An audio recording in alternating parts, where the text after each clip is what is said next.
सोचिए, अगर एक दिन आपको एक ऐसा दरवाजा मिल जाए जो किसी दूसरी दुनिया से कनेक्टेड हो और वहां से आप कोई भी चीजें या स्किल अपनी असली दुनिया में ला सकें। हमारी कहानी की शुरुआत में एक लड़की को कुछ गुंडे परेशान कर रहे होते हैं। तभी हमारी मुलाकात हमारे हीरो से होती है। वह उन गुंडों के खिलाफ आवाज उठाने की कोशिश करता है, लेकिन वो लोग उसे मोटा और बदसूरत कहकर बहुत मारते हैं। आखिरकार वहां पुलिस आ जाती है और वो गुंडे भाग जाते हैं। वो लड़की हीरो को उसकी मदद के लिए शुक्रिया कहती है, लेकिन हीरो कहता है कि वह बिल्कुल ठीक है और वहां से चला जाता है। हमें पता चलता है कि उसके दादाजी ने उसे हमेशा दयालु रहना और जरूरतमंदों की मदद करना सिखाया था। जब वह घर पहुंचता है तो हम देखते हैं कि उसके घर की दीवारों पर लोगों ने गालियां और भद्दे नाम लिखे हुए हैं।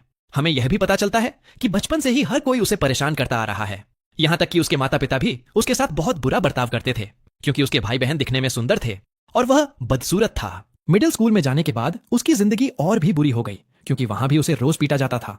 बस उसके दादाजी ही थे जो उसका ख्याल रखते थे और हमेशा याद दिलाते थे कि दूसरों के प्रति दयालु रहने से ही उसे खुशी मिलेगी। कुछ समय बाद उसके दादाजी गुजर गए, लेकिन वह अपना घर और अपनी सारी जमा पूंजी हीरो के नाम कर गए। उसके माता पिता ने उस वसीयत को हथियाने की बहुत कोशिश की, लेकिन अंत में सब कुछ हीरो को ही मिला। इसके बाद उसके परिवार ने उसे पूरी तरह से बेदखल कर दिया, इसलिए अब वह अकेला रहता है और रोज पार्ट टाइम काम करता है। स्कूल में हीरो मिडिल स्कूल से ग्रेजुएट हो रहा है, लेकिन उसकी ईयरबुक में लोगों ने सिर्फ भद्दे और बुरे कमेंट्स ही लिखे हैं। जैसे ही वह वहां से निकलने की कोशिश करता है, उसे परेशान करने वाले लड़के उसे रोक लेते हैं। वो उसे याद दिलाते हैं कि भले ही वह ग्रेजुएट हो रहा है, लेकिन वह अभी भी उनका नौकर ही है। हीरो कहता है कि उसे अपने काम पर जाना है, लेकिन वो लड़के उसे बुरी तरह पीटने लगते हैं और हम देखते हैं कि उसके भाई बहन दूर खड़े होकर बस यह सब तमाशा देख रहे होते हैं। जब वह किसी तरह अपने काम पर पहुंचता है तो उसका बॉस उसके रोज लेट आने से परेशान होकर उसे नौकरी से निकाल देता है। घर लौटकर हीरो बहुत उदास होकर अपना खाना खाता है और जब वह खुद को शीशे में देखता है तो उसे बहुत गुस्सा आता है। वह यह सोचकर शीशा तोड़ देता है कि उसके ग्रेजुएशन के बाद भी कुछ नहीं बदलने वाला। वह गुस्से में दीवार पर मुक्का मारता है और तभी अचानक से वहां एक छुपा हुआ कमरा खुल जाता है। उस कमरे में बहुत सी अजीब चीजें रखी होती हैं और हीरो को लगता है कि यह सब उसके दादाजी की यात्राओं की निशानियां होंगी। वहां उसे एक बहुत ही अजीब सा दरवाजा मिलता है और जब वह उसे खोलता है तो वह एक अजीब से कमरे में पहुंच जाता है। तभी उसके सामने एक नोटिफिकेशन आता है, जिसे देखकर वह डर जाता है। उसे पढ़ने पर उसे पता चलता है कि यह दरवाजा किसी दूसरी दुनिया से जुड़ा हुआ है। वहां और भी कई नोटिफिकेशंस आते हैं जो उसे उसके नए फंक्शंस के बारे में बताते हैं, जैसे कि वह चीजों को स्टोर कर सकता है और इस दरवाजे को कौन इस्तेमाल करेगा यह भी कंट्रोल कर सकता है। हालांकि वह इन फंक्शंस को लेकर थोड़ा कंफ्यूज था, लेकिन उसे लगता है कि यह सिस्टम किसी गेम की तरह है, इसलिए वह अपना स्टैट चेक करने का फैसला करता है। लेकिन अपने सारे स्टैट इतने कम देखकर वह पूरी तरह से निराश हो जाता है। वह कमरे में चारों तरफ देखता है और जब वह बाहर झांकता है तो उसे पता चलता है कि यह सच में एक दूसरी दुनिया है। उसे मेज पर एक नोट मिलता है, जिसे वह शुरुआत में तो पढ़ नहीं पाता, लेकिन अपनी लैंग्वेज स्किल की मदद से वह उसे समझ जाता है। उसे पता चलता है कि इस घर का मालिक एक महान साधु था जो मरने वाला था, इसीलिए उसने यह घर ऐसे ही छोड़ दिया ताकि जिसे भी यह मिले वह इस घर और इसके अंदर की सारी चीजों का नया मालिक बन जाए। यह घर मैजिक से सुरक्षित किया गया है, इसीलिए कोई भी इसके अंदर जबरदस्ती नहीं घुस सकता। घर का मालिक बनने के साथ ही उसे अंदर बहुत सारे वेपन मिलते हैं और जब वह उन्हें ध्यान से देखता है तो उसे एहसास होता है कि वो बहुत ही खास और बेहद खतरनाक हैं। वह बाहर की तरफ देखता है और अपनी सोर्ड हवा में घुमाने की कोशिश करता है। वह गिर तो जाता है, लेकिन किसी तरह वह एक बेसिक सोर्ड स्किल सीख लेता है। यह सोचकर कि यह सब उसके काम आएगा, हीरो एक एक करके सभी वेपन के साथ ट्रेनिंग करता है। उसे पता चलता है कि ये सभी गॉड टियर की चीजें हैं और इसके साथ ही उसे कई सारी स्किल भी मिल जाती हैं। इतना सब होने के बाद भी उसका लेवल अभी भी एक पर ही अटका हुआ था और वह सोच में पड़ जाता है कि इसे कैसे बढ़ाया जाए। वह सारे वेपन अपने स्टोरेज में रख देता है, लेकिन तभी अचानक एक मॉन्स्टर उस पर अटैक कर देता है। हीरो पूरी तरह से डर जाता है, लेकिन फिर उसे याद आता है कि उसका घर पूरी तरह से सुरक्षित है। वह मॉन्स्टर लेवल 300 का एक खूंखार ओगर था और वह जादुई दीवार से जोर से टकराता है। वह एक पेड़ उखाड़कर उससे दीवार तोड़ने की कोशिश करता है, लेकिन कुछ नहीं होता। हीरो सोचता है कि उसे भी पलटवार करना चाहिए, इसलिए वह अपना भाला फेंकता है। वह भाला सीधे मॉन्स्टर के आर पार हो जाता है और एक ही स्ट्राइक में उसे किल कर देता है। वह भाला वापस हीरो के पास आ जाता है और वह मॉन्स्टर गायब हो जाता है, जिसके बाद वहां बहुत सारी लूट गिर जाती है। अचानक से हीरो लेवल 100 पर पहुंच जाता है और अपने स्टैट देखकर पूरी तरह हैरान रह जाता है। अपने सारे पॉइंट्स बांटने के बाद हीरो आज के लिए आराम करने का फैसला करता है। जैसे ही वह वहां से जाने लगता है, उसे एक कैश आउट का ऑप्शन दिखता है जो उस मॉन्स्टर से मिली चीजों को पैसों में बदल देता है। हीरो यह देखकर थोड़ा कंफ्यूज होता है, लेकिन खुशी खुशी उसे मान लेता है। उसी रात हीरो के शरीर में एक बहुत बड़ा बदलाव होने लगता है और वह पूरी तरह से बदल जाता है। जब वह सुबह उठता है तो पाता है कि उसका शरीर एकदम अलग हो गया है और उसके पुराने कपड़े अब उसे फिट नहीं आ रहे हैं।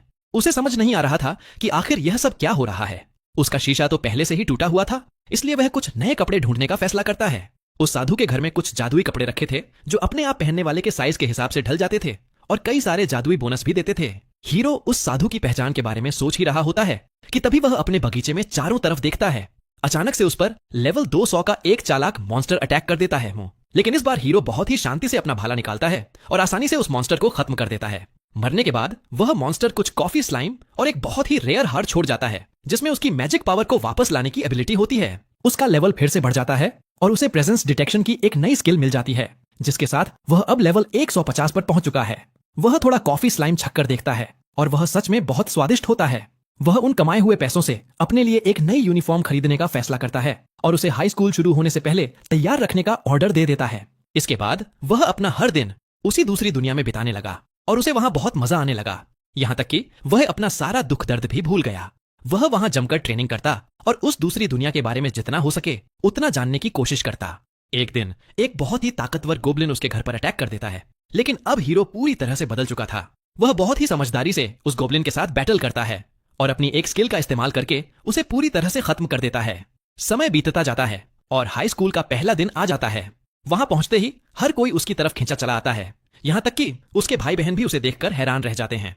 क्लास में उसे परेशान करने वाले वो लड़के उसके पास आते हैं, लेकिन वो उसे पहचान नहीं पाते और उसे कोई नया स्टूडेंट समझ लेते हैं। जब वह उन्हें बताता है कि वह ही हीरो है तो हर कोई हैरान रह जाता है और किसी को भी उस पर विश्वास नहीं होता। जब वह बाथरूम जाता है तो अपने ट्रांसफॉर्मेशन के बाद पहली बार खुद को शीशे में देखकर वह पूरी तरह से चौंक जाता है। क्लास के बाद उसके भाई बहन उसके पास आते हैं और उससे पूछते हैं कि उसने ऐसा क्या किया जो वह इतना बदल गया। वो अभी भी उसे एक लूजर ही कह रहे थे, लेकिन तभी अचानक वहां एक शानदार लिमोजीन आकर रुकती है। उस गाड़ी में से वही लड़की निकलती है जिसे हीरो ने बचाया था और वह उसी को ढूंढ रही थी। हीरो सोच में पड़ जाता है कि वह कौन है। तब वह लड़की उसे याद दिलाती है कि कैसे उसने उसकी जान बचाई थी। हीरो हैरान होता है कि उसे उसका नाम कैसे पता, तो वह लड़की बताती है कि उसने ही उसके बारे में पता लगाया था क्योंकि वह उसे शुक्रिया कहना चाहती थी। वह अपना नाम काउरी बताती है और हीरो से पूछती है कि क्या वह ओसेई एकेडमी ज्वाइन करना चाहेगा। हीरो को याद आता है कि यह तो सुपर एलीट बच्चों की एकेडमी है। हमें पता चलता है कि काउरी स्टूडेंट काउंसिल की मेंबर है और उसके पिता उस एकेडमी के चेयरमैन हैं। हीरो इस ऑफर से बहुत खुश होता है, लेकिन उसे लगता है कि वह इतनी बड़ी एकेडमी में जाने लायक होशियार नहीं है। तभी उसका भाई बीच में टोकते हुए कहता है कि वो दोनों एकेडमी ज्वाइन करना चाहते हैं। उसका कहना था कि वो पढ़ाई और खेलकूद दोनों में हीरो से बहुत बेहतर हैं, लेकिन काउरी उन्हें साफ मना कर देती है क्योंकि वो हमारे हीरो की बेइज्जती कर रहे थे। काउरी उन्हें बताती है कि उसने उनके बारे में भी सारी जानकारी निकाल ली है और उसे पता है कि वो दोनों हीरो के साथ कितना बुरा बर्ताव करते आए हैं। फिर वह हीरो से कहती है कि उनकी एकेडमी सिर्फ पढ़ाई लिखाई पर नहीं बल्कि इंसान की पर्सनैलिटी पर ज्यादा जोर देती है, इसलिए उसका वहां एडमिशन लेने में कोई दिक्कत नहीं होगी। उसके साथ आए गार्ड्स सुझाव देते हैं कि उन्हें हीरो को एकेडमी दिखानी चाहिए, इसलिए काउरी उसका हाथ पकड़कर उसे अपने साथ ले जाती है और उसके भाई बहन बस मुंह ताकते रह जाते हैं कि यह सब क्या हो गया। वो लोग एकेडमी पहुंचते हैं जो कि बहुत ही मशहूर स्कूल था और वहां के सभी बच्चे पढ़ाई में बहुत तेज थे। वहां उसकी मुलाकात चेयरमैन सुकासा से होती है जो अपनी बेटी को बचाने के लिए हीरो को धन्यवाद देते हैं। हीरो कहता है कि यह कोई बहुत बड़ी बात नहीं थी, लेकिन काउरी कहती है कि उस दिन सिर्फ उसी ने उसकी मदद की थी। चेयरमैन सुकासा उसे स्कूल में एडमिशन लेने का न्योता देते हैं और उसकी बेटी की मदद करने के बदले में उसकी पूरी फीस माफ करने का भी ऑफर देते हैं। लेकिन हीरो अभी भी थोड़ा झिझक रहा था क्योंकि उसे लगता था कि वह वहां फिट नहीं हो पाएगा क्योंकि वहां सिर्फ बहुत ही होशियार बच्चों को ही लिया जाता है।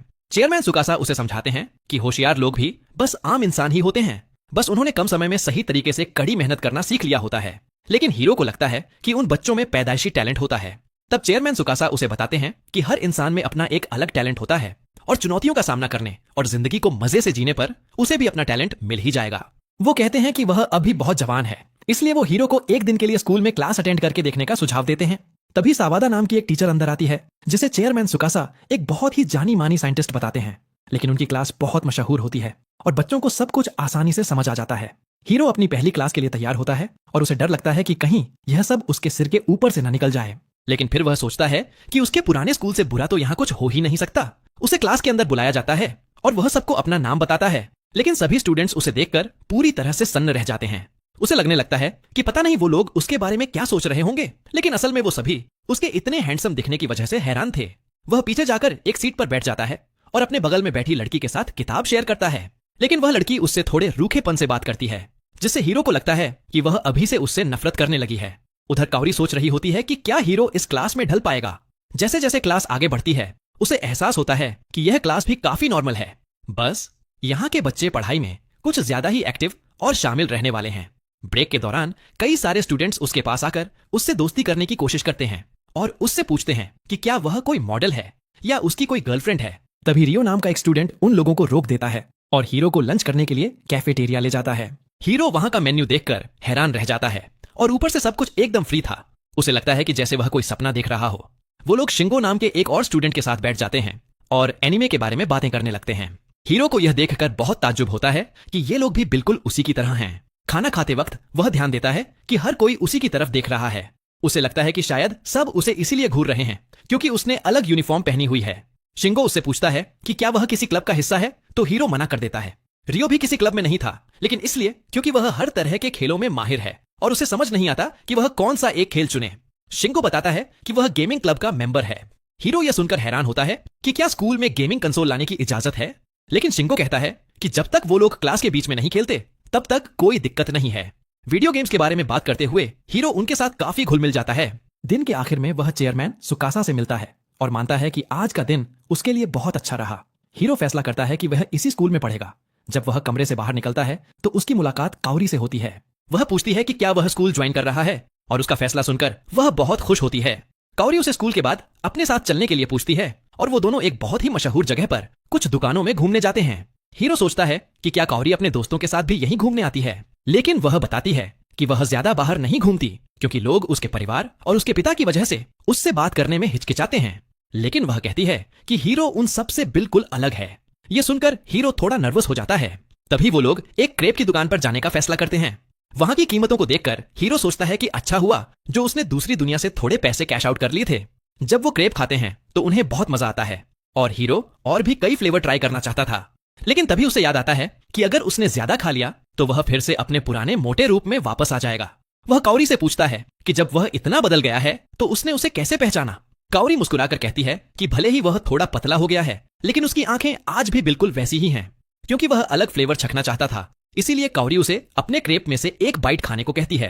हीरो एक बाइट खा तो लेता है, लेकिन उसे थोड़ी शर्म भी आ रही होती है। तभी काओरी को एहसास होता है कि वह कैसा महसूस कर रहा है, इसलिए हीरो भी उसे अपने क्रेप में से एक बाइट ऑफर करता है। काओरी भी थोड़ी झिझक के साथ एक बाइट खा लेती है। वहां खड़ी कुछ लड़कियां उन दोनों को देखकर सोच रही होती हैं कि वो दोनों साथ में कितने क्यूट लग रहे हैं। उसी रात हीरो फैसला करता है कि वह फिर से उस दूसरी दुनिया में जाएगा। वह पूरी तरह से अपना आर्मर पहन लेता है और अंदर जाकर वहां के मॉन्स्टर का सामना करता है। भले ही वह अंदर से डरा हुआ था, लेकिन वह उन सबको काट कर रख देता है। इसके बाद वह देखता है कि उसका लेवल 235 तक पहुंच गया है, लेकिन उसे एहसास होता है कि अब उसका लेवल बढ़ने की स्पीड काफी कम हो गई है। इसलिए वह अपने घर से बाहर निकलकर कुछ और ताकतवर मॉन्स्टर ढूंढने का फैसला करता है। अपनी एकेडमी के समय को याद करते हुए हीरो अब कोई नया चैलेंज ढूंढना चाहता था, लेकिन जैसे ही वह अपने गेट से बाहर निकलता है उसे अचानक किसी के चीखने की आवाज सुनाई देती है। वह तुरंत अपना भाला निकालता है और आवाज की तरफ दौड़ पड़ता है। वहां वह देखता है कि बहुत सारे सैनिकों को बड़ी ही बेरहमी से मार दिया गया है। उसकी नजर एक मॉन्स्टर पर पड़ती है जो कि लेवल 200 का एक गोब्लिन जनरल था। हीरो को समझ आ जाता है कि यह बहुत खतरनाक है, लेकिन तभी उसे उस गोब्लिन के पीछे एक लड़की दिखाई देती है। वह तुरंत अपना भाला उसकी तरफ फेंकता है, लेकिन वह गोब्लिन उसे रोक लेता है। उसी पल हीरो हवा से जोरदार लात मारते हुए नीचे आता है और उस गोब्लिन को हरा देता है। वह जैसे ही उस लड़की की तरफ मुड़ता है, वह लड़की चिल्लाकर उसे सावधान करती है क्योंकि उसके पीछे एक और गोब्लिन खड़ा था। गोब्लिन के वार से हीरो दूर जाकर गिरता है और उसे समझ आ जाता है कि यह गोब्लिन पहले वाले से ज्यादा ताकतवर और तेज है। लेकिन हीरो हार नहीं मानता क्योंकि उसे पता था कि उसके पास और भी कई ताकतें हैं। वह अपने भाले के सहारे उछलकर उस गोब्लिन के ऊपर से कूदता है और तुरंत अपनी धनुष बाण निकालकर उस पर तीरों की बारिश कर देता है। फिर वह तेजी से अपनी सोर्ड निकालता है और उस गोब्लिन को बीच में से चीरकर 2 टुकड़ों में बांट देता है। वह उस लड़की के पास जाकर उसे चेक करता है और सोचता है कि क्या इस दुनिया में और भी इंसान रहते हैं, लेकिन वो लड़की बेहोश हो जाती है और हीरो को कुछ आदमियों के आने की आवाज सुनाई देती है। इसलिए वो उनसे बचने के लिए अपनी इनविजिबिलिटी स्किल का इस्तेमाल करता है। वहां कुछ नाइट्स उस लड़की को ढूंढते हुए आते हैं और हमें पता चलता है कि वह लड़की असल में एक राजकुमारी है जिसका नाम लेक्सिया है। अपने घर वापस आकर हीरो उसी घटना के बारे में सोचता रहता है कि क्या वह लड़की ठीक होगी, लेकिन फिर उसे याद आता है कि वहां कुछ नाइट्स उसकी मदद के लिए आ गए थे, इसलिए वो लड़की सुरक्षित ही होगी। अपनी शर्ट की तरफ देखकर उसे लगता है कि अब उसे कुछ नए कपड़े खरीद लेने चाहिए क्योंकि उसने दूसरी दुनिया से काफी अच्छे पैसे कमा लिए थे। हम देखते हैं कि हीरो मॉल में घूम रहा है और आसपास के लोग उसे घूर रहे हैं। उन्हें लग रहा है कि वह जरूर कोई बहुत बड़ा एक्टर या मॉडल होगा। उसकी शर्ट जादुई थी जिसकी वजह से वह हमेशा साफ रहती थी। लेकिन फिर भी वह कुछ नए कपड़े लेना चाहता था ताकि वह रोज एक जैसा ना दिखे। इस बीच हम देखते हैं कि एक डायरेक्टर किसी दूसरे आदमी पर बुरी तरह चिल्ला रहा होता है। वह आदमी शो नाम के एक मशहूर मॉडल का मैनेजर था, लेकिन शो अभी तक उनके शूट के लिए नहीं पहुंचा था। मैनेजर के पास शो का कॉल आता है और वह बताता है कि वह रास्ते में ही है। लेकिन डायरेक्टर इस बात पर भड़क जाता है क्योंकि शो उन सभी लोगों के समय की कोई कद्र नहीं कर रहा था जो शूट के लिए पूरी तरह से तैयार थे, खासकर उनकी दूसरी मॉडल म्यू, जो सुबह से उसका इंतजार कर रही थी। उनके फोटोशूट का मेन थीम एक कपल पर आधारित था, इसलिए शो के बिना शूटिंग करना नामुमकिन था। डायरेक्टर सोचने लगता है कि अब उन्हें क्या करना चाहिए, और क्योंकि हर कोई शूटिंग शुरू होने का इंतजार कर रहा था, वह मॉल में ही किसी नए मॉडल को ढूंढने का फैसला करता है। उधर जब हीरो शॉपिंग कर रहा होता है तो कपड़ों की इतनी सारी वैरायटी देखकर वह कंफ्यूज हो जाता है। तभी कुछ लड़कियां उसके पास आती हैं और उसे लगता है कि शायद ये कोई सेल्समैन की तरकीब है। वो लड़कियां उसके बारे में और जानना चाहती थीं और यहां तक कि उसके साथ शॉपिंग करने में मदद भी करना चाहती थीं। हीरो नहीं चाहता था कि उन्हें बुरा लगे, इसलिए वह उन्हें बहुत ही प्यार से मना कर देता है। वो लड़कियां यह देखकर पूरी तरह सन्न रह जाती हैं और उसके पीछे पागल होने लगती हैं। लेकिन हीरो मन ही मन सोच रहा होता है कि क्या उसने उन्हें सही तरीके से मना किया या नहीं। उधर डायरेक्टर एक नए चेहरे को ढूंढने के लिए बहुत परेशान हो रहा था, लेकिन वह अपने असिस्टेंट से कहता है कि वो लोग हार नहीं मान सकते। तभी वो लोग हीरो के पास से गुजरते हैं और डायरेक्टर उसे देखते ही समझ जाता है कि यही वो लड़का है जिसकी उन्हें तलाश है। वो लोग हीरो के पास जाते हैं और डायरेक्टर उसे अपनी सारी परेशानी बताता है। हीरो यह सब करने से काफी घबरा रहा था, लेकिन वह उन सभी लोगों के बारे में सोचता है जो उस शूट के लिए उसका इंतजार कर रहे थे। इसलिए आखिर में वह उनके लिए मॉडल बनने के लिए तैयार हो जाता है और उस शूट में वह उस लड़की के बॉयफ्रेंड की तरह एक्टिंग करता है। अलग अलग कपड़ों और पोज में फोटो लेते हुए डायरेक्टर हीरो से कहता है कि वह और ज्यादा हॉट और सेक्सी दिखे, लेकिन हीरो को यह समझने में थोड़ी मुश्किल हो रही थी। तब म्यू उसे बताती है कि पहली बार के हिसाब से वह बहुत अच्छा कर रहा है और हीरो उसकी खूबसूरती देखकर एकदम खो सा जाता है। वह उसे बचाने के लिए शुक्रिया कहती है, लेकिन हीरो ध्यान देता है कि वह उसके थोड़ा और करीब आ रही है। डायरेक्टर नोटिस करता है कि हीरो कैमरे के सामने थोड़ा अकड़ा हुआ लग रहा है। वो लोग अपनी अगली लोकेशन पर जाते हैं और हीरो म्यू को देखकर बहुत इंप्रेस होता है। वह सोचता है कि भले ही वो दोनों एक ही उम्र के हैं, फिर भी म्यू कैमरे के सामने कितनी प्रो है, इसलिए वह भी अपना बेस्ट देने का फैसला करता है। लेकिन अगले शॉट के लिए म्यू उसे पकड़ लेती है और जैसे ही वह उसके और करीब आती है, हीरो घबरा जाता है। डायरेक्टर म्यू को और करीब जाने को कहता है तो वह अपनी बाहें उसके गले में डाल देती है और बिल्कुल उसके पास आ जाती है। यह देखकर हीरो और भी ज्यादा शर्मा जाता है और वहां मौजूद सारे लोग उन्हें देखने लगते हैं। इसी बीच दूसरी दुनिया में हम राजकुमारी लेक्सिया को देखते हैं, जो सोच रही होती है कि कैसे उस लड़के ने उसकी जान बचाई थी। वह बाहर जाने का फैसला करती है और उसका नाइट उससे पूछता है कि वह कहां जा रही है। वह कहती है कि वह वापस डार्क फॉरेस्ट जा रही है ताकि उस इंसान को ढूंढ सके जिसने उसे बचाया था। लेकिन उसका नाइट कहता है कि उस भयानक जंगल में किसी का भी जिंदा रहना नामुमकिन है। लेक्सिया जिद करती है कि उसे किसी ने बचाया था और उसे उस इंसान को शुक्रिया कहना ही होगा। उसका नाइट उसे वहां वापस जाने के खतरों के बारे में चेतावनी देता है, लेकिन वह कहती है कि इस बार वो सब भी उसके साथ चलेंगे। वो लोग सोचते हैं कि आखिर राजकुमारी इतनी बेपरवाह किसके जैसी बन गई है। मॉल में वापस शूट खत्म हो जाता है और हीरो बुरी तरह थक जाता है। म्यू उसे एक बार फिर शुक्रिया कहती है और तभी अचानक से हीरो के गले में उसका ड्रिंक अटक जाता है। म्यू उसे अपना रुमाल देती है, लेकिन हीरो परेशान हो जाता है क्योंकि उसे बहुत पसीना आ रहा था। वह अपनी आस्तीन से भी पसीना नहीं पहुंच सकता था क्योंकि वो कपड़े उसके नहीं थे। हीरो अपने इस मॉडलिंग के अनुभव के बारे में सोचता है और उसे लगता है कि म्यू इसमें बहुत कमाल की है। लेकिन म्यू कहती है कि उसे बस इसकी आदत हो गई है और बताती है कि जब उसने शुरुआत की थी तब वह भी बहुत गलतियां करती थी।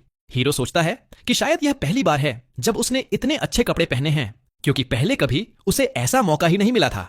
वह म्यू से पूछता है कि उसने मॉडलिंग क्यों शुरू की, तो वह बताती है कि वह बस लोगों का ध्यान अपनी तरफ खींचना चाहती थी, क्योंकि उसके माता पिता हमेशा इतने बिजी रहते थे कि उनके पास उसके लिए कभी समय नहीं होता था। फिर जब उसके कुछ फैंस बन गए तो उसने इसे जारी रखा क्योंकि उसे अच्छा लगता था कि लोग उसे सपोर्ट कर रहे हैं और वह उन लोगों के चेहरे पर खुशी ला पा रही है जो उसे देखते हैं। वह हीरो से कहती है कि वह भी यह सब कर सकता है, बस उसे अपनी रफ्तार से आगे बढ़ना चाहिए और रास्ते में आने वाले हर पल का मजा लेना चाहिए। जब वो बातें कर रहे होते हैं तो डायरेक्टर उनकी कुछ बहुत ही नेचुरल तस्वीरें खींच लेता है, लेकिन उसी वक्त वहां अचानक से शो आ जाता है और भीड़ उसे देखकर बहुत खुश हो जाती है। वह म्यू के पास आता है और कहता है कि अब वो अपना शूट शुरू कर सकते हैं। वह म्यू को दीवार की तरफ धकेलता है और उसे ड्रिंक्स के लिए बाहर चलने को कहता है, लेकिन हीरो देख सकता था कि म्यू अनकंफर्टेबल महसूस कर रही है। वह उन्हें बीच में रोकता है और शो पूछता है कि वह कौन है। शो उसे पंच मारने की कोशिश करता है, लेकिन हीरो उसे उठाकर दूर फेंक देता है। हर कोई यह देखकर हैरान रह जाता है और हीरो सोचता है कि शो का पंच कितना स्लो था। हीरो घबराने लगता है कि कहीं उसने यहाँ कोई तमाशा तो खड़ा नहीं कर दिया और इतने हैंडसम लड़के को पीटने के लिए अब वह मुसीबत में पड़ जाएगा। लेकिन भीड़ उसके लिए तालियां बजाने लगती है और उसे बहुत कूल समझती है। शो हैरान था कि बॉक्सिंग करने के बाद भी वह कैसे हार गया। डायरेक्टर उसे वहां से जाने को कहता है क्योंकि उन्होंने यह सब 4 के कैमरे में रिकॉर्ड कर लिया है। शो वहां से भाग जाता है और म्यू हीरो को उसकी मदद के लिए शुक्रिया कहती है। वह बताती है कि शो काफी समय से उसके पीछे पड़ा था और उसे समझ नहीं आ रहा था कि वह क्या करे। लेकिन डायरेक्टर कहता है कि शो का बर्ताव हमेशा से ही ऐसा बुरा रहा है और इस घटना के बाद शायद ही उसे अब कोई काम मिले। डायरेक्टर हीरो से पूछता है कि क्या वह और मॉडलिंग करना चाहेगा। हीरो इतने सारे प्रोफेशनल्स के साथ काम करने का मौका देने के लिए उसे धन्यवाद देता है, लेकिन उसे लगता है कि वह इस काम के लिए सही नहीं है, इसलिए वह आखिरी में उन्हें मना कर देता है। डायरेक्टर उसके फैसले का सम्मान करता है और वो लोग शूट के सारे कपड़े हीरो को ही दे देते हैं। क्योंकि वह एक नौसिखिया था, इसलिए वो उसे पैसे नहीं दे सकते थे। हीरो सोचता है कि उसके लिए बस यह अनुभव ही काफी था, लेकिन डायरेक्टर कहता है कि काम के बदले कुछ मिलना तो बनता ही है, खासकर तब जब उसने उन सबकी मदद की हो। इसलिए हीरो उन कपड़ों को रख लेता है।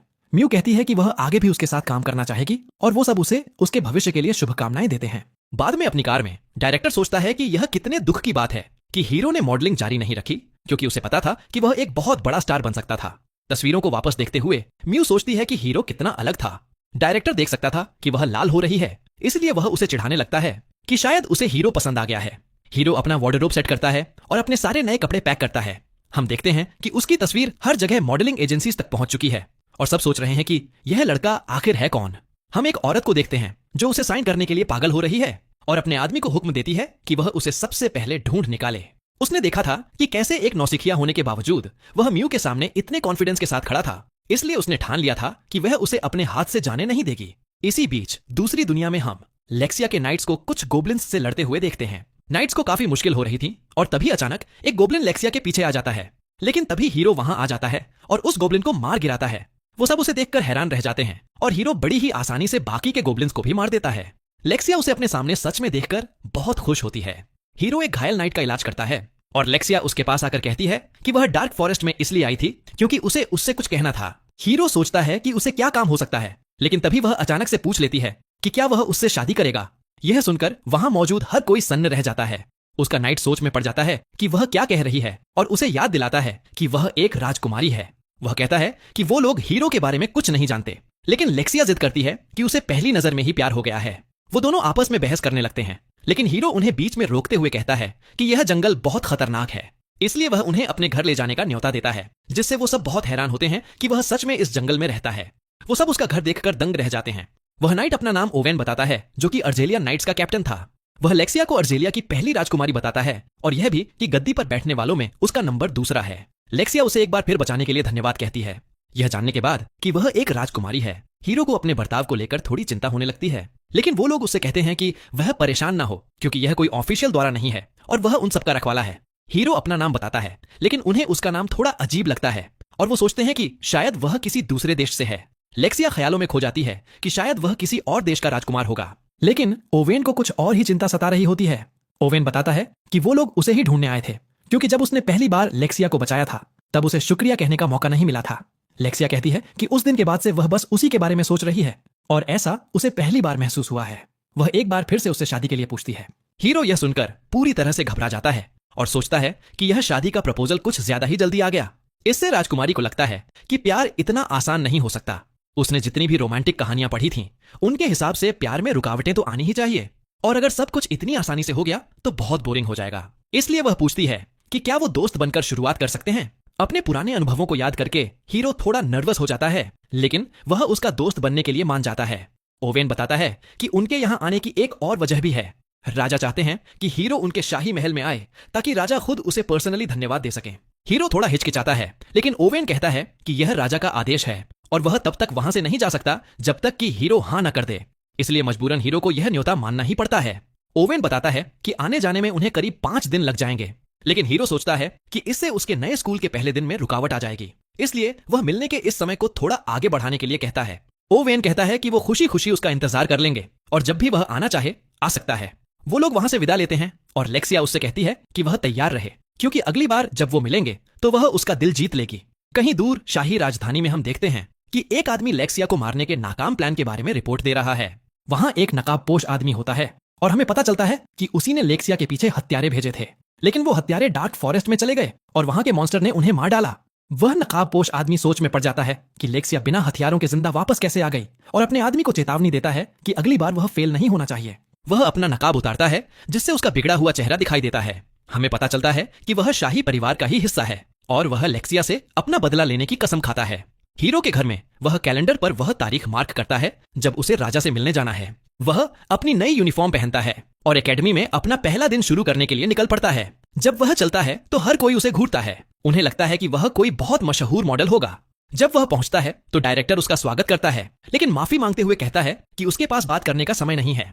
वह हीरो से कहता है कि वह बस स्कूल में मजे करे। क्लास में हीरो को एक पक्के स्टूडेंट के तौर पर मिलवाया जाता है और हम रियो और शिंगो को देखते हैं जो उसे देखकर बहुत खुश होते हैं। सीन एक सॉकर गेम पर जाता है और हम रॉय नाम के एक स्टूडेंट से मिलते हैं। वह एक गोल करता है और सारी लड़कियां उसके लिए चीयर करती हैं। हीरो साइड लाइन से खड़े होकर यह सब देख रहा होता है और रॉय की स्किल से बहुत इंप्रेस होता है। तभी काइडे नाम की एक लड़की उसके पास आती है और पूछती है कि वह गेम क्यों नहीं खेल रहा। हीरो बताता है कि अभी तक उसे उसके जिम के कपड़े नहीं मिले हैं। हम रॉय को देखते हैं जो अकेले ही सामने वाली टीम से भिड़ रहा है, लेकिन वह उन्हें चकमा देकर बॉल अपने साथी अकीरा को पास कर देता है। अकीरा गोल की तरफ दौड़ता है और अपना स्पेशल मूव इस्तेमाल करने की तैयारी करता है, लेकिन उसे गलती हो जाती है और वह बॉल सीधा काइडे की तरफ किक कर देता है। हालांकि हीरो उस बॉल को रोक लेता है और इसी बीच एक गोल भी कर देता है। हर कोई हैरान रह जाता है कि वह इतनी तेजी से कैसे मूव कर सकता है। वह काइडे को चेक करता है कि कहीं उसे चोट तो नहीं लगी, लेकिन वह तो उसकी रफ्तार देखकर सन्न रह गई थी। अकीरा दौड़कर माफी मांगने आता है और कसम खाता है कि वह काइडे का नौकर बन जाएगा, लेकिन काइडे कहती है कि वह ठीक है और उसे मना कर देती है। रियो अकीरा का पक्ष लेते हुए कहता है कि वह बस थोड़ा अजीब है। अकीरा उन दोनों को बचाने के लिए रियो को धन्यवाद देता है। बाद में हम काओरी को देखते हैं जो जिम क्लास के लिए कपड़े बदलने जा रही है। सारी लड़कियां हीरो के बारे में बातें कर रही होती हैं और सोचती हैं कि वह किसी राजकुमार जैसा है। काइडे उसे सारी बातें बताती है और लड़कियों को लगता है कि उसकी कोई गर्लफ्रेंड तो जरूर होगी क्योंकि वह इतना कूल है। लेकिन काओरी और काइडे दोनों पक्के तौर पर कहती हैं कि अभी तक ऐसा कुछ भी कंफर्म नहीं है। अपनी अगली क्लास के दौरान हीरो फील्ड पर खड़ी काओरी को देखकर हाथ हिलाता है, लेकिन तभी अचानक कुछ गुंडे अपनी मोटर बाइक्स पर वहां घुस आते हैं। वो लड़कियों को घेर लेते हैं और अपने बैट हवा में घुमाने लगते हैं। सारे स्टूडेंट्स यह तमाशा देखने लगते हैं। वो लोग पहचान जाते हैं कि यह रेड ओगर्स नाम का एक ग्रुप है जो इलाके का सबसे खतरनाक गुंडों का गैंग है। हीरो भी उन्हें पहचान लेता है और देखता है कि उसके भाई बहन भी उसी ग्रुप के साथ हैं। काओरी पूछती है कि वो लोग उनके स्कूल में क्या कर रहे हैं। तभी हीरो का भाई योटा उसकी तरफ इशारा करके बताता है कि यही डायरेक्टर की बेटी है। काओरी उन दोनों को पहचान लेती है और वो कहते हैं कि वो यहाँ उससे बदला लेने आए हैं क्योंकि उसने उन्हें नीचा दिखाया था और हीरो को एकेडमी में एडमिशन दे दिया था। काओरी उन्हें चेतावनी देती है कि पुलिस रास्ते में है, लेकिन हीरो की बहन सारा सोचती है कि पुलिस के आने से पहले उनके पास काफी समय है, इसलिए बदला लेने के लिए वो उसे किडनैप करने का प्लान बनाते हैं। गुंडे उसे घेर लेते हैं और हालात बहुत खराब लग रहे थे। हीरो उसे बचाना तो चाहता है, लेकिन उसके पैर कांप रहे होते हैं। भले ही उसने दूसरी दुनिया में इससे भी कई गुना ज्यादा ताकतवर दुश्मनों का सामना किया था, लेकिन इन गुंडों को सामने देखकर वह अंदर से डर गया था। उसके दोस्त उसे घबराते हुए देखकर परेशान हो जाते हैं, लेकिन वह किसी तरह खुद को संभाल लेता है। वह खिड़की खोलता है और सीधा नीचे कूद जाता है, जिससे सब लोग शॉक हो जाते हैं क्योंकि वो लोग चौथी मंजिल पर थे। लेकिन हीरो बिना किसी हथियार के बिल्कुल सही सलामत नीचे लैंड करता है। वह सीधा उस लड़के इराकी के पास जाता है जो उसे पुराने स्कूल में परेशान करता था। इराकी कहता है कि अब उसे सबक सिखाने का समय आ गया है। वह अपने लड़कों को हीरो पर अटैक करने के लिए भेजता है, लेकिन हीरो बड़ी ही आसानी से उनके सारे अटैक से बच जाता है और एक ही पल में उन सबके हथियार छीन लेता है। इराकी भी उस पर वार करने की कोशिश करता है, लेकिन हीरो उसे पूरी तरह से इग्नोर करके सीधा काओरी को बचाने के लिए दौड़ पड़ता है। लेकिन अमोरे नाम का एक बहुत ही लंबा चौड़ा आदमी उसका रास्ता रोक लेता है। वो आदमी पूरी ताकत से उस पर झपटता है, लेकिन हीरो अपनी जगह से टस से मस नहीं होता और उसे उठाकर दूर फेंक देता है। हीरो काओरी के पास पहुंचकर चेक करता है कि वह ठीक तो है। तभी उस गैंग का बॉस हीरो पर झपट पड़ता है। हीरो खुद को बचा लेता है, लेकिन बॉस अपनी बाइक से उस पर अटैक कर देता है। हीरो रास्ते से हट जाता है और वह आदमी अपनी बाइक से कंट्रोल खोकर बुरी तरह गिर जाता है। बॉस बेहोश हो जाता है और पुलिस वहां आ जाती है। सारे गुंडों को गिरफ्तार कर लिया जाता है और स्टूडेंट्स को अपनी क्लास में वापस जाने को कहा जाता है। हीरो चेक करता है कि काओरी ठीक तो है और अचानक से उसे कमजोरी महसूस होने लगती है, लेकिन हीरो उसे गिरने से बचा लेता है और वो दोनों एक दूसरे की आंखों में देखने लगते हैं। इसी बीच योटा सोचता है कि ये रेड ओगर्स तो किसी काम के नहीं निकले, लेकिन तभी गैंग का बॉस उसका गला पकड़ लेता है और अपनी इस हालत का जिम्मेदार उसे ही बताता है। सारा उसे छोड़ने की भीख मांगती है, लेकिन वह उसे लात मारकर दूर कर देता है। बॉस योटा का गला दबाना जारी रखता है, लेकिन हीरो बीच में आकर उन्हें अलग कर देता है और योटा उसे थैंक यू कहता है। बॉस फिर से उस पर अटैक करने दौड़ता है, लेकिन हीरो बस उसे घूर कर ही डरा देता है। सारे स्टूडेंट्स सोच में पड़ जाते हैं कि यह सब क्या हुआ, लेकिन जल्द ही सब कुछ शांत हो जाता है। योटा पूछता है कि उसने उसे क्यों बचाया, तो हीरो कहता है कि भले ही उन्होंने उसके साथ हमेशा बुरा बर्ताव किया हो, लेकिन वो आखिर हैं तो उसका परिवार ही, इसलिए वह उन्हें ऐसे ही मरने के लिए नहीं छोड़ सकता था। उसके दोनों भाई रोने लगते हैं और अपने की माफी मांगने लगते हैं। उसके दोस्त भी वहां आ जाते हैं और हीरो उनसे माफी मांगता है कि उसकी वजह से इतनी बड़ी परेशानी खड़ी हो गई। लेकिन वो सब उसकी तारीफ कर रहे थे और सोच रहे थे कि वह चौथी मंजिल की खिड़की से नीचे कैसे कूद गया। हीरो दूसरी दुनिया में कुछ और एक्सप्लोर करने के लिए जाता है। उसे ओवेन की वो चेतावनी याद आती है कि डार्क फॉरेस्ट को इस पूरी जमीन का सबसे खतरनाक इलाका माना जाता है। वहां इतने ताकतवर मॉन्स्टर हैं जो आसानी से पूरे शहर को तबाह कर सकते हैं। इसलिए हीरो उस साधु के बारे में सोचता है जिसका यह घर था। वह जंगल में और गहरे तक जाता है ताकि कुछ और ताकतवर मॉन्स्टर का सामना कर सके। तभी अचानक उसे किसी के रोने की आवाज आती है और वह देखता है कि एक ऑर्क एक छोटे से पिल्ले पर अटैक कर रहा है। उस पिल्ले के शरीर से एक डार्क एनर्जी निकल रही होती है, लेकिन वह इतना कमजोर था कि लड़ नहीं सकता था। हीरो दूर से यह सब देखता है और उसे पता चलता है कि वह ऑर्क लेवल 600 का एक ऑर्क किंग है जिसका अटैक 20,000 से भी ज्यादा है। हीरो को लगता है कि वह उसके सामने टिक नहीं पाएगा, इसलिए वह उस पिल्ले को बचाने का ख्याल छोड़ देता है। लेकिन वह ऑर्क उस पिल्ले को बुरी तरह पीटता रहता है और उसके शरीर को अपने पैरों से कुचलता है। हीरो उसे ऐसे ही मरने के लिए नहीं छोड़ सकता था। वह सोचता है कि अगर उसके दादाजी यहां होते तो वो क्या करते, इसलिए वह उसकी मदद करने का फैसला करता है और सोचता है कि शायद वह उस ऑर्क का ध्यान भटका सकेगा। वह पूरी ताकत से उस पर झपटता है और सच में सिर्फ एक ही बार में उसे खत्म कर देता है। हिम्मत जुटाने में इतना लंबा समय लगाने और फिर इतनी आसानी से सब कुछ खत्म हो जाने पर उसे खुद पर ही शर्म आने लगती है। लेकिन फिर उसे याद आता है कि कैसे उसने लेवल 1 पर होते हुए भी उस ओगर को हरा दिया था। वह उस साधु के बारे में सोचने लगता है जिसने ऐसे खतरनाक वेपन बनाए थे। वह उस पिल्ले के पास जाता है, लेकिन वह उस पर गुर्राने लगता है।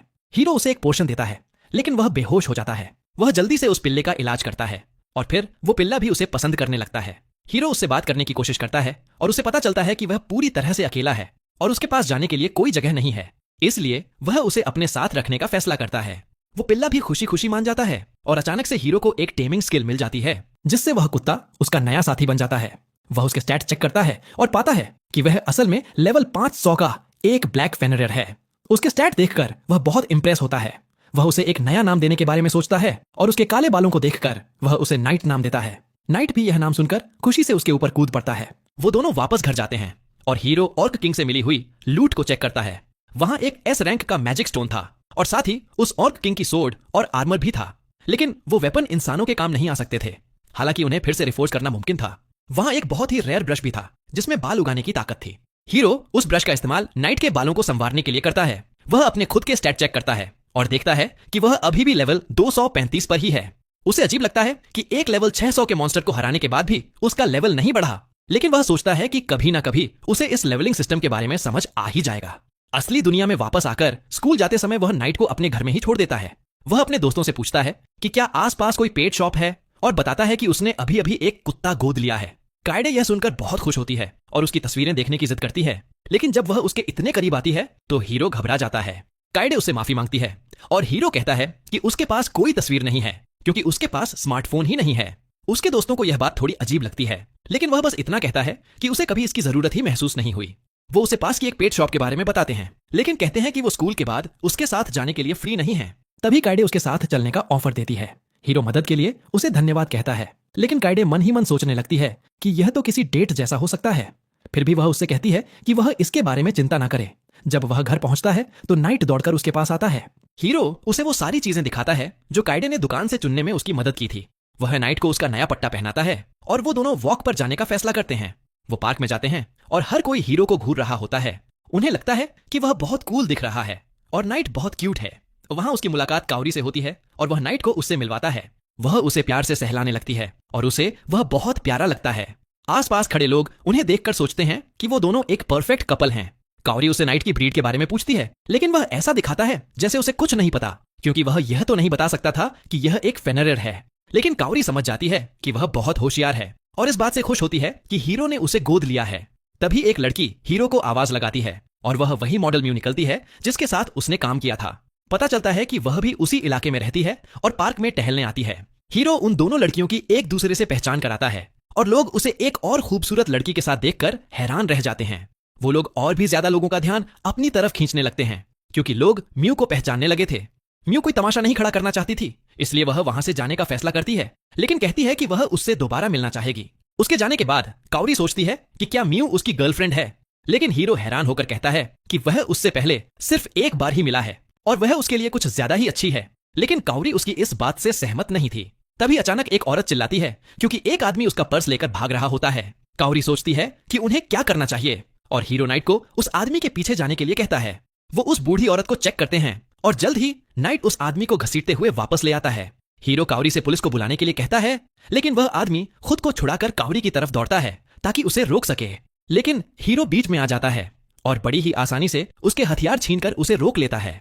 भीड़ उसके लिए तालियां बजाने लगती है और उसे बहुत कूल समझती है। कावरी उसे एक बार फिर बचाने के लिए धन्यवाद कहती है। वो उस आदमी को पुलिस के हवाले कर देते हैं और हीरो घर की तरफ निकल पड़ता है। हीरो नाइट के साथ डार्क फॉरेस्ट में और अंदर तक एक्सप्लोर करना जारी रखता है। उनका सामना अनगिनत मॉन्स्टर से होता है। वो एक और ऑर्क किंग से टकराते हैं, लेकिन इस बार नाइट अपनी स्किल दिखाता है और उसकी गर्दन पर काटकर उसे अकेले ही मार गिराता है। आगे बढ़ते हुए उनका सामना एक क्रिस्टल हिरण से होता है जो लेवल 630 पर था। हीरो गायब रहकर उसे देखता है और पाता है कि उसका मैजिक स्टैट बहुत ही शानदार है। वह सोचता है कि उसे इसके पास कैसे जाना चाहिए, लेकिन वह हिरण गायब होने के बावजूद भी उसे डिटेक्ट कर लेता है। इसलिए हीरो के पास सोचने का समय ही नहीं बचता। वह उन पर अटैक कर देता है, इसलिए वो दोनों अलग हो जाते हैं। नाइट अटैक करने की कोशिश करता है, लेकिन हिरण खुद को बचाने के लिए मैजिक का इस्तेमाल करके एक धमाका करता है। वह एक और अटैक तैयार करता है और हीरो पर पानी का एक तेज ब्लास्ट छोड़ता है, लेकिन हीरो उससे बच निकलता है। हीरो सोचता है कि उन्हें एक साथ मिलकर काम करना होगा, इसलिए वह नाइट से कहता है कि वह उसके लिए एक मौका बनाए। नाइट अपनी स्पीड से हिरण के चारों ओर कूदता है, लेकिन हिरण अपने मैजिक से पलटवार करता है, जिससे उस इलाके में अनगिनत धमाके होने लगते हैं। लेकिन नाइट किसी तरह उस पर एक वॉर करने में कामयाब हो जाता है और हीरो इस मौके का फायदा उठाकर उसे खत्म कर देता है। वह उससे मिली हुई लूट चेक करता है और वहां एक बॉक्स उसका ध्यान खींचता है। जब वह उसे खोलकर देखता है तो पता चलता है कि वह एक पोर्टेबल बाथ सेट है जो अपने आप साफ रहता है। इसमें एक प्राइवेसी फीचर भी है जो लोगों को अंदर झांकने से रोकता है। ऐसी चीज पाकर वह बहुत हैरान होता है और उसे ट्राई करने का फैसला करता है। उसे पता चलता है कि इसमें कई सारी सेटिंग्स हैं जिन्हें वह अपनी पसंद से चुन सकता है। जंगल के बीच में इसका इस्तेमाल करना बहुत खतरनाक था, इसलिए वह रात बिताने के लिए अपने घर लौट जाता है और नाइट के साथ एक रिलैक्सिंग बाथ लेता है। अगले दिन वो एक नीडल रोलर से लड़ते हैं जिसकी स्पीड बहुत कमाल की थी। शुरुआत में हीरो को थोड़ी मुश्किल होती है, लेकिन वह उसके मूवमेंट्स का अंदाजा लगा लेता है और उसके अटैक से बच जाता है। इससे वह मॉन्स्टर दीवार में फंस जाता है और हीरो उसे खत्म कर देता है। वह आखिरकार लेवल 240 पर पहुंच जाता है और नाइट भी लेवल 510 पर पहुंच जाता है। जहां वह मॉन्स्टर टकराया था वहां की दीवार अचानक टूट जाती है और एक गुफा दिखाई देती है, इसलिए वो उसे चेक करने का फैसला करते हैं। हीरो दुश्मनों को स्कैन करता है, लेकिन वहां किसी भी मॉन्स्टर का कोई नामो निशान नहीं था। जैसे ही वो एक बड़े कमरे में पहुंचते हैं, गुफा में अचानक से रोशनी हो जाती है। जब वो चारों तरफ देखते हैं तो एक लाश देखकर हीरो शॉक हो जाता है, लेकिन नाइट जमीन पर पड़ी एक किताब की तरफ इशारा करता है। हीरो उसे चेक करता है और पता चलता है कि यह उसी साधु की किताब है। जैसे जैसे हीरो किताब पढ़ता है उसे पता चलता है कि वह साधु सब कुछ कर सकता था।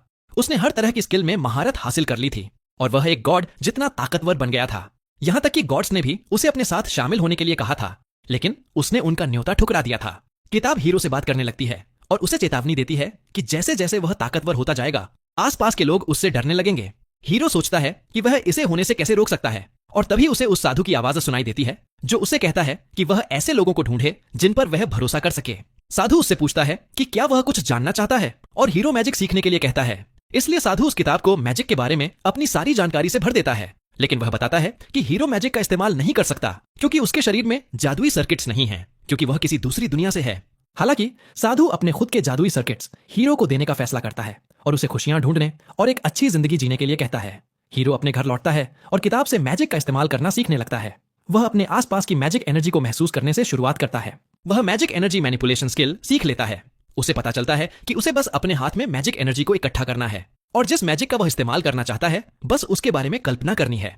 इसलिए वह इसे ट्राई करने के लिए बाहर जाता है और पानी के एक गोले की कल्पना करता है। ऐसा लगता है कि नाइट भी सीख रहा है। वह उस गोले को पेड़ पर मारने की कोशिश करता है और वह इतना ज्यादा ताकतवर निकलता है कि पेड़ के आर पार हो जाता है। इसी बीच शाही राजधानी में ओवेन राजा को अपनी रिपोर्ट देता है।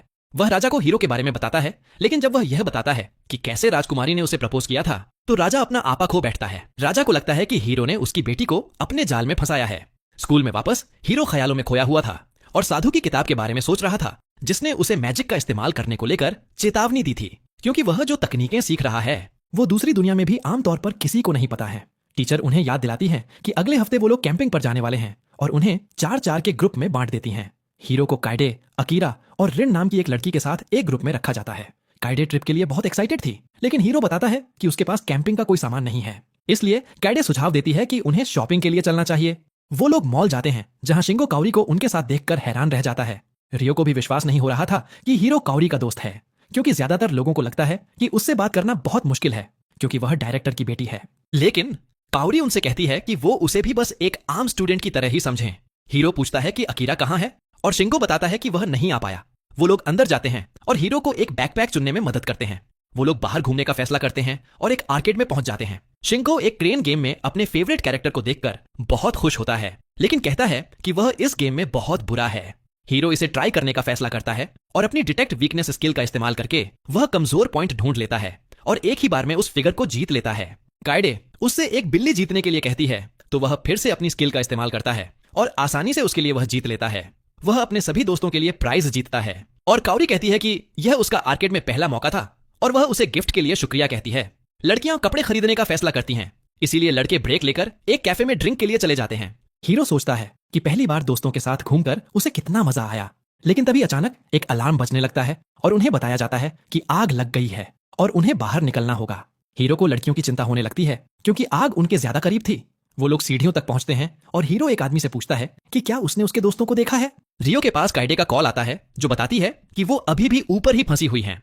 हीरो अपने दोस्तों के बारे में सोचते हुए तेजी से सीढ़ियां चढ़ता है और आग लगने की जगह पर पहुंच जाता है। स्प्रिंकलर्स आग बुझाने के लिए काफी नहीं थे, इसलिए हीरो सोचता है कि अब उसके मैजिक का इस्तेमाल करने का समय आ गया है। वह अपने शरीर को पानी की एक लेयर से कवर कर लेता है जिससे वह सीधा आग के बीच से दौड़ पाता है। हम देखते हैं कि धुएं की वजह से लड़कियां बेहोश हो गई थीं और हीरो उन्हें ढूंढने के लिए दौड़ता है। वह बिल्कुल सही समय पर उन तक पहुंच जाता है और सोचता है कि क्या कोई और भी है। वह बिल्डिंग को स्कैन करने के लिए अपनी डिटेक्शन स्किल का इस्तेमाल करता है और लगता है कि बस वही लोग बचे हैं। वह लड़कियों को अपने मैजिक से कवर कर लेता है, लेकिन आग और भी भड़कने लगती है और उसे डर लगता है कि वो लोग बाहर नहीं निकल पाएंगे। इसी बीच रियो और शिंगो बाहर से यह सब देख रहे थे और ऑफिसर्स को बताते हैं कि उनके दोस्त अभी भी अंदर ही हैं, लेकिन जब तक आग नहीं बुझती तब तक वो कुछ नहीं कर सकते थे। हीरो बाहर निकलने का रास्ता ढूंढने के लिए इधर उधर भागता है, लेकिन छत गिर जाती है और जब वह बचता है तो काउरी के हाथ से उसका दिया हुआ गिफ्ट गिर जाता है। वह एक बंद रास्ते पर पहुंच जाता है और उसे एहसास होता है कि बाहर निकलने का कोई रास्ता नहीं है, इसलिए वह अपने मैजिक का इस्तेमाल करके बिल्डिंग को तोड़ देता है और बाहर निकलने का अपना खुद का रास्ता बना लेता है। बिल्डिंग हिलने लगती है, लेकिन हीरो लड़कियों के साथ बाहर निकलने में कामयाब हो जाता है। लड़कियों का इलाज किया जाता है और फायर फाइटर्स उसे इतनी बेवकूफी करने के लिए डांटते हैं। काउरी के पिता वहां आते हैं और अपनी बेटी को बचाने के लिए उसे फिर से धन्यवाद कहते हैं। हीरो वह ऑनर पिन वापस कर देता है जो उसने उठाया था। काउरी अपने पिता के गले लग जाती है और हीरो सोचता है कि एक परिवार को कैसा होना चाहिए, लेकिन वह सोचता है कि उसके पास ऐसा कोई नहीं है। लेकिन जब वह घर पहुंचता है तो नाइट दौड़कर उसके पास आता है और उसे एहसास होता है कि यही उसका परिवार है। हीरो सोचता है कि वह मैजिक के साथ और क्या क्या कर सकता है। उसे याद आता है कि मैजिक सिर्फ उसकी कल्पनाओं को सच करने का एक तरीका है, इसलिए वह इसका इस्तेमाल ट्रैवल करने के लिए करने की सोचता है। वह जहां जाना चाहता है उस पर फोकस करता है और एक पोर्टल खोलने में कामयाब हो जाता है जो उसे डार्क फॉरेस्ट की गहराइयों में ले जाता है। वह यह देखकर बहुत खुश होता है कि यह काम कर रहा है, लेकिन लगता है कि वह इसका इस्तेमाल सिर्फ उन जगहों पर जाने के लिए कर सकता है जहां वह पहले जा चुका है। लेकिन वह सोचता है कि वह अपने स्कूल ट्रिप पर जाने के बाद भी नाइट को खाना खिलाने के लिए इसका इस्तेमाल करके घर आ सकता है।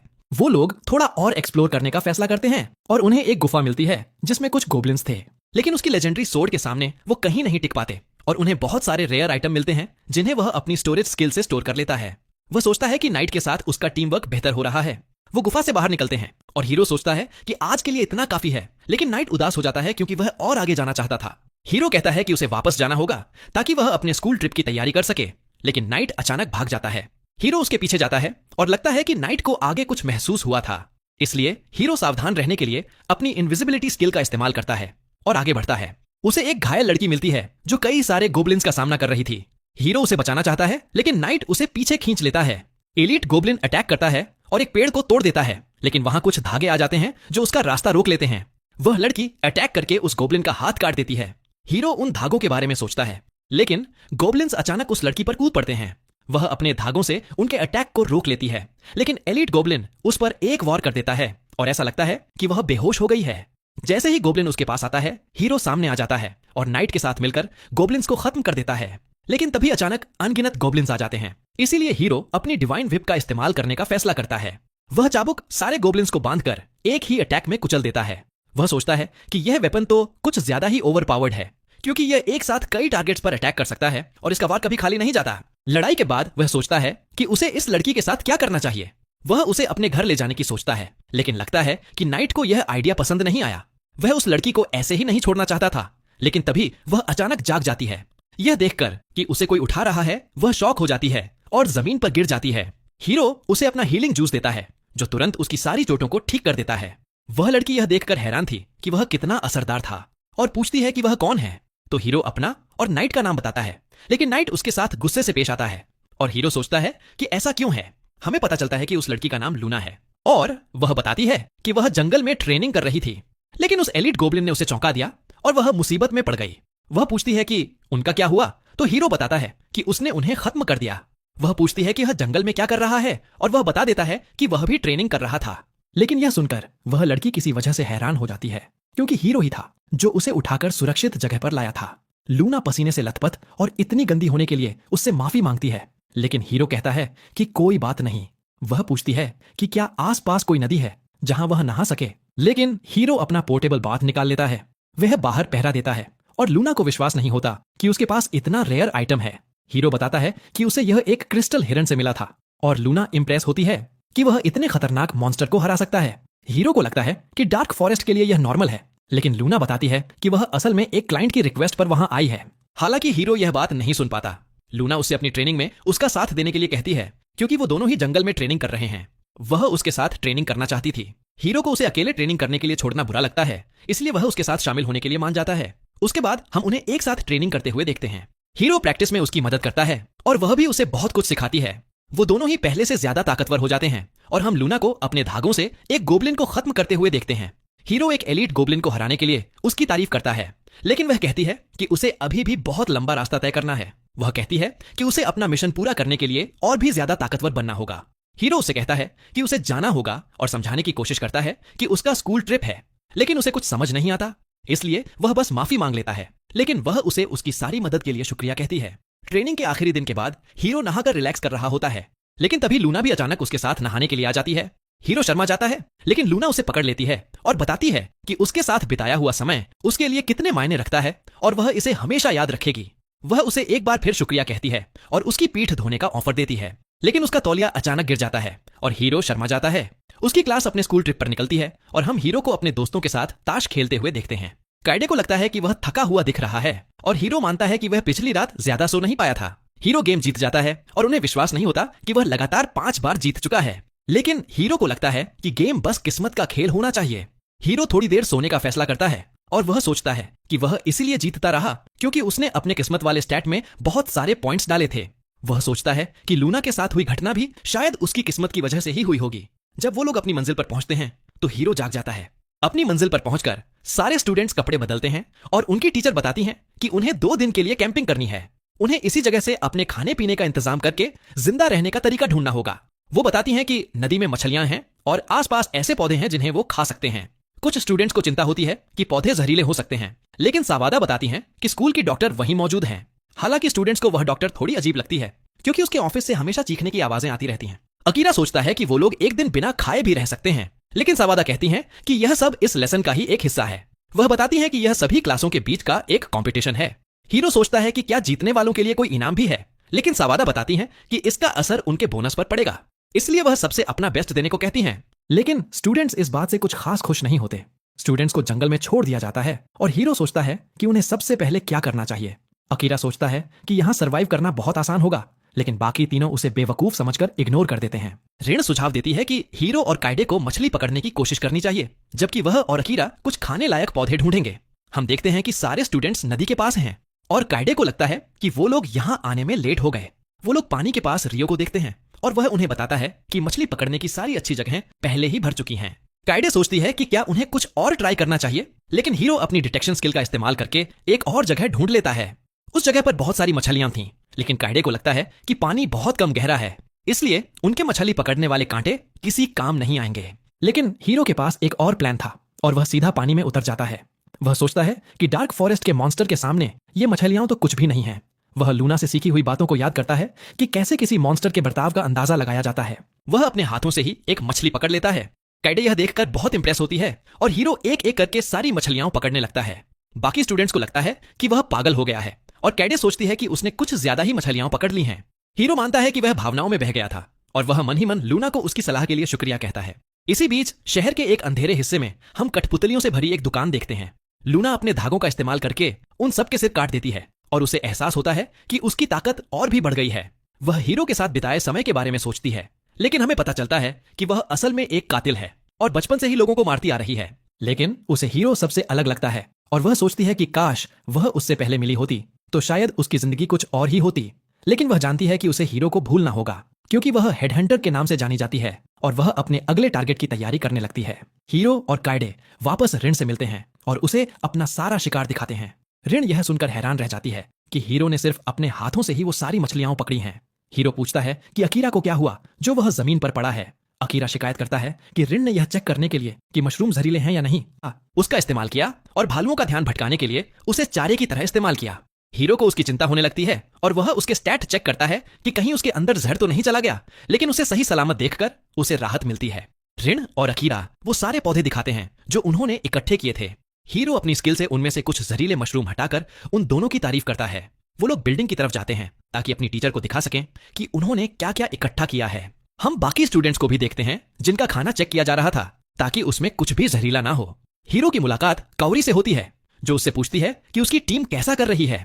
वो लोग अपने एक्सपीरियंस के बारे में बातें कर रहे होते हैं कि तभी कौरी की टीम उसे बुला लेती है।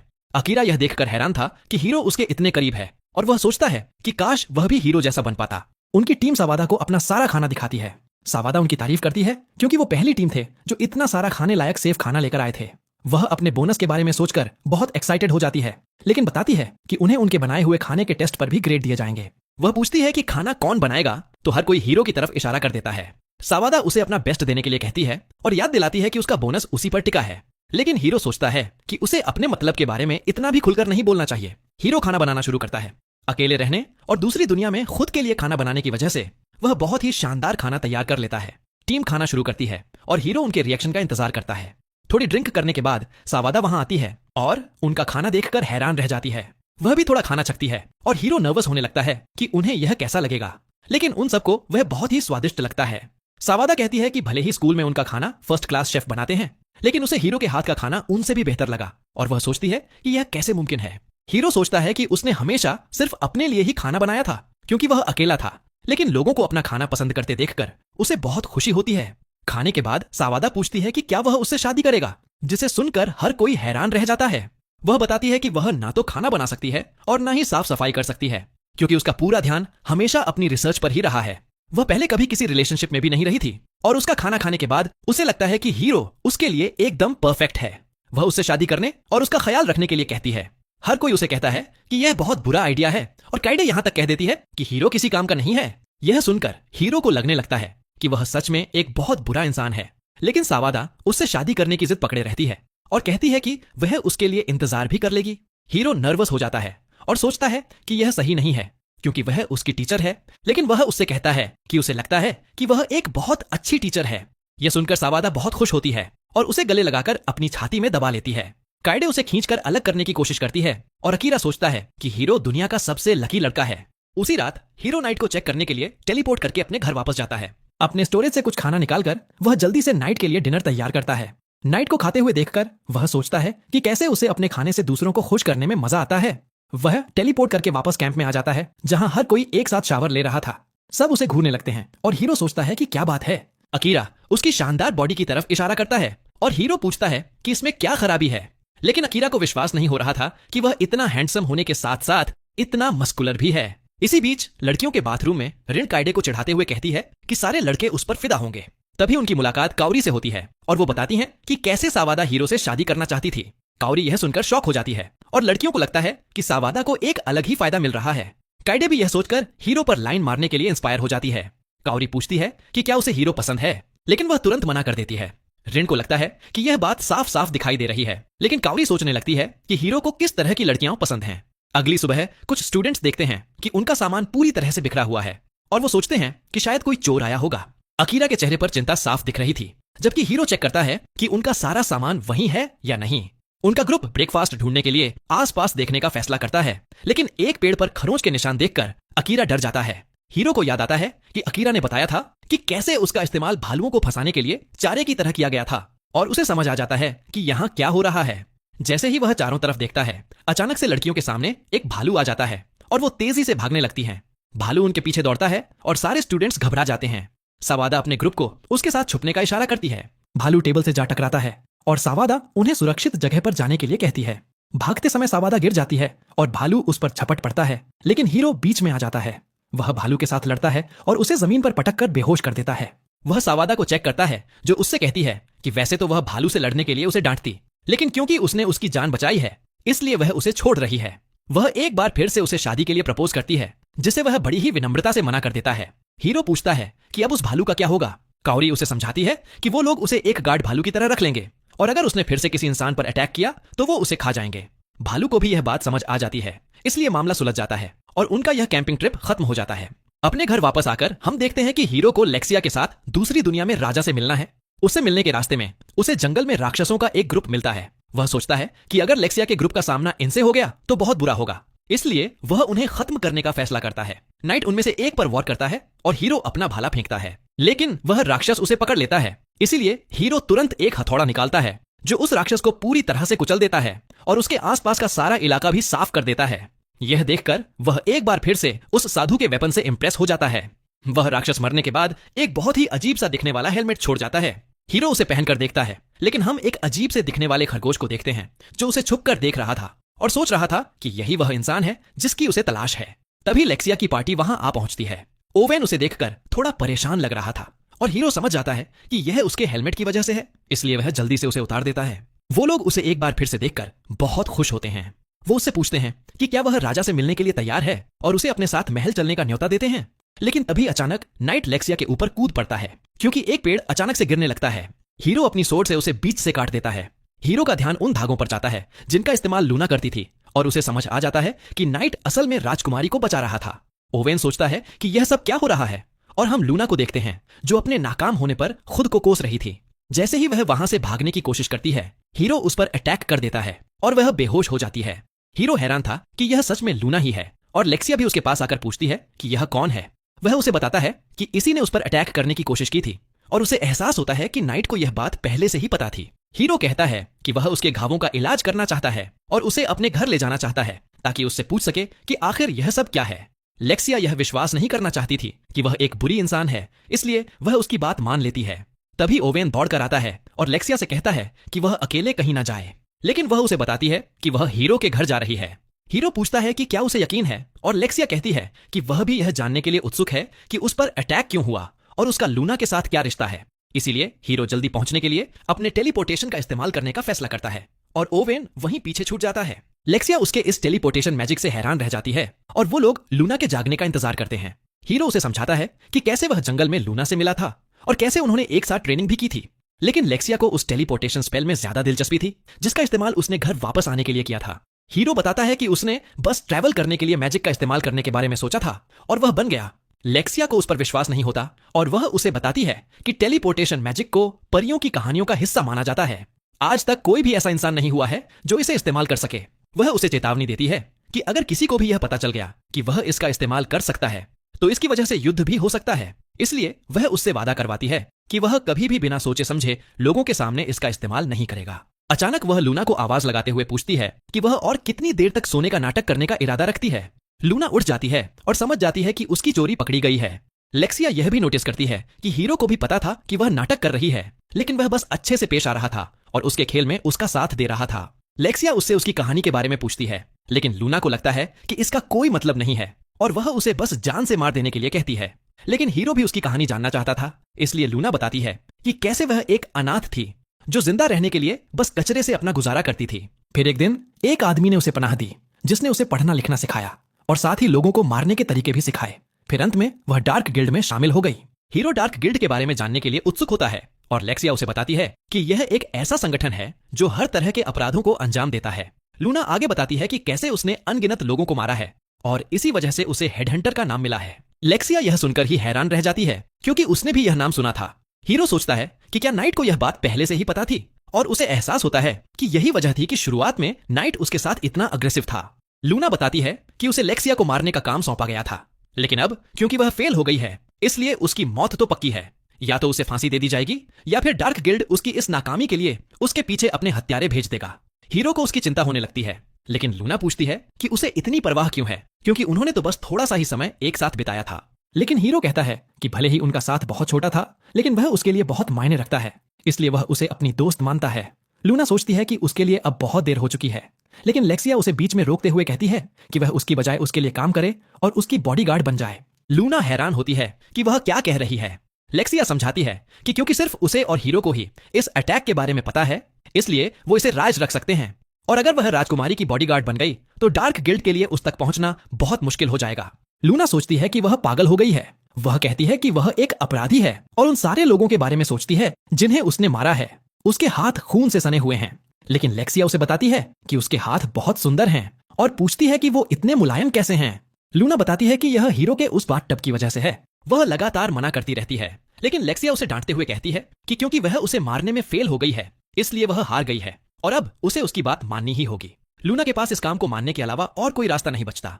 इसी बीच हम ओवेन को देखते हैं, जो अपने सैनिकों के साथ गोब्लिन्स से जान बचाकर भाग रहा था। उसके आदमी और आगे नहीं जा सकते थे, इसलिए उन्हें पीछे हटना पड़ता है और लेक्सिया की सुरक्षा की पूरी जिम्मेदारी हीरो पर छोड़नी पड़ती है। लूना को विश्वास नहीं हो रहा था कि चीजें कैसे बदल गईं और वह लेक्सिया को एक तानाशाह समझने लगती है।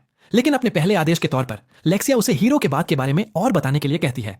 इसीलिए लूना बताती है कि हीरो के पास नहाने का एक रेयर आइटम है जो कहीं भी बात तैयार कर सकता है और थकान दूर करने में मदद करता है। इसके अलावा इसका खूबसूरती पर भी अच्छा असर पड़ता है।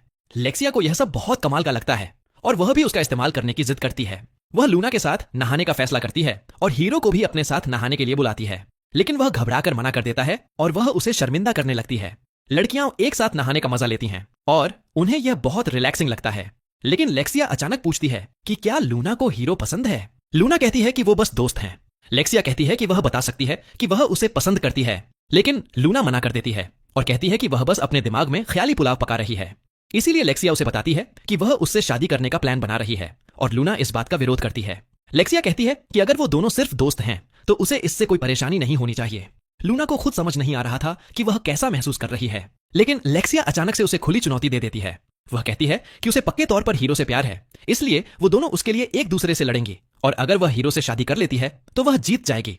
यह सुनकर लूना थोड़ी कंफ्यूज हो जाती है, लेकिन हीरो को किसी और का होते हुए देखकर वह इस चुनौती को स्वीकार कर लेती है, क्योंकि वह उसे अपने लिए चाहती थी। लेक्सिया ऐलान करती है कि इसी पल से लूना उसकी गार्ड होने के साथ साथ उसकी सबसे बड़ी दुश्मन भी है। नहाने के बाद हीरो सोचता है कि उन्हें कुछ डिनर बनाना चाहिए। लेक्सिया खाना बनाने का ऑफर देती है, लेकिन उसे एक आलू काटने में भी बहुत मुश्किल हो रही थी। उसके हाथ से चाकू भी छूट जाता है और एक बड़ा हादसा होते होते बचता है, इसलिए अंत में हीरो ही खाना बनाता है।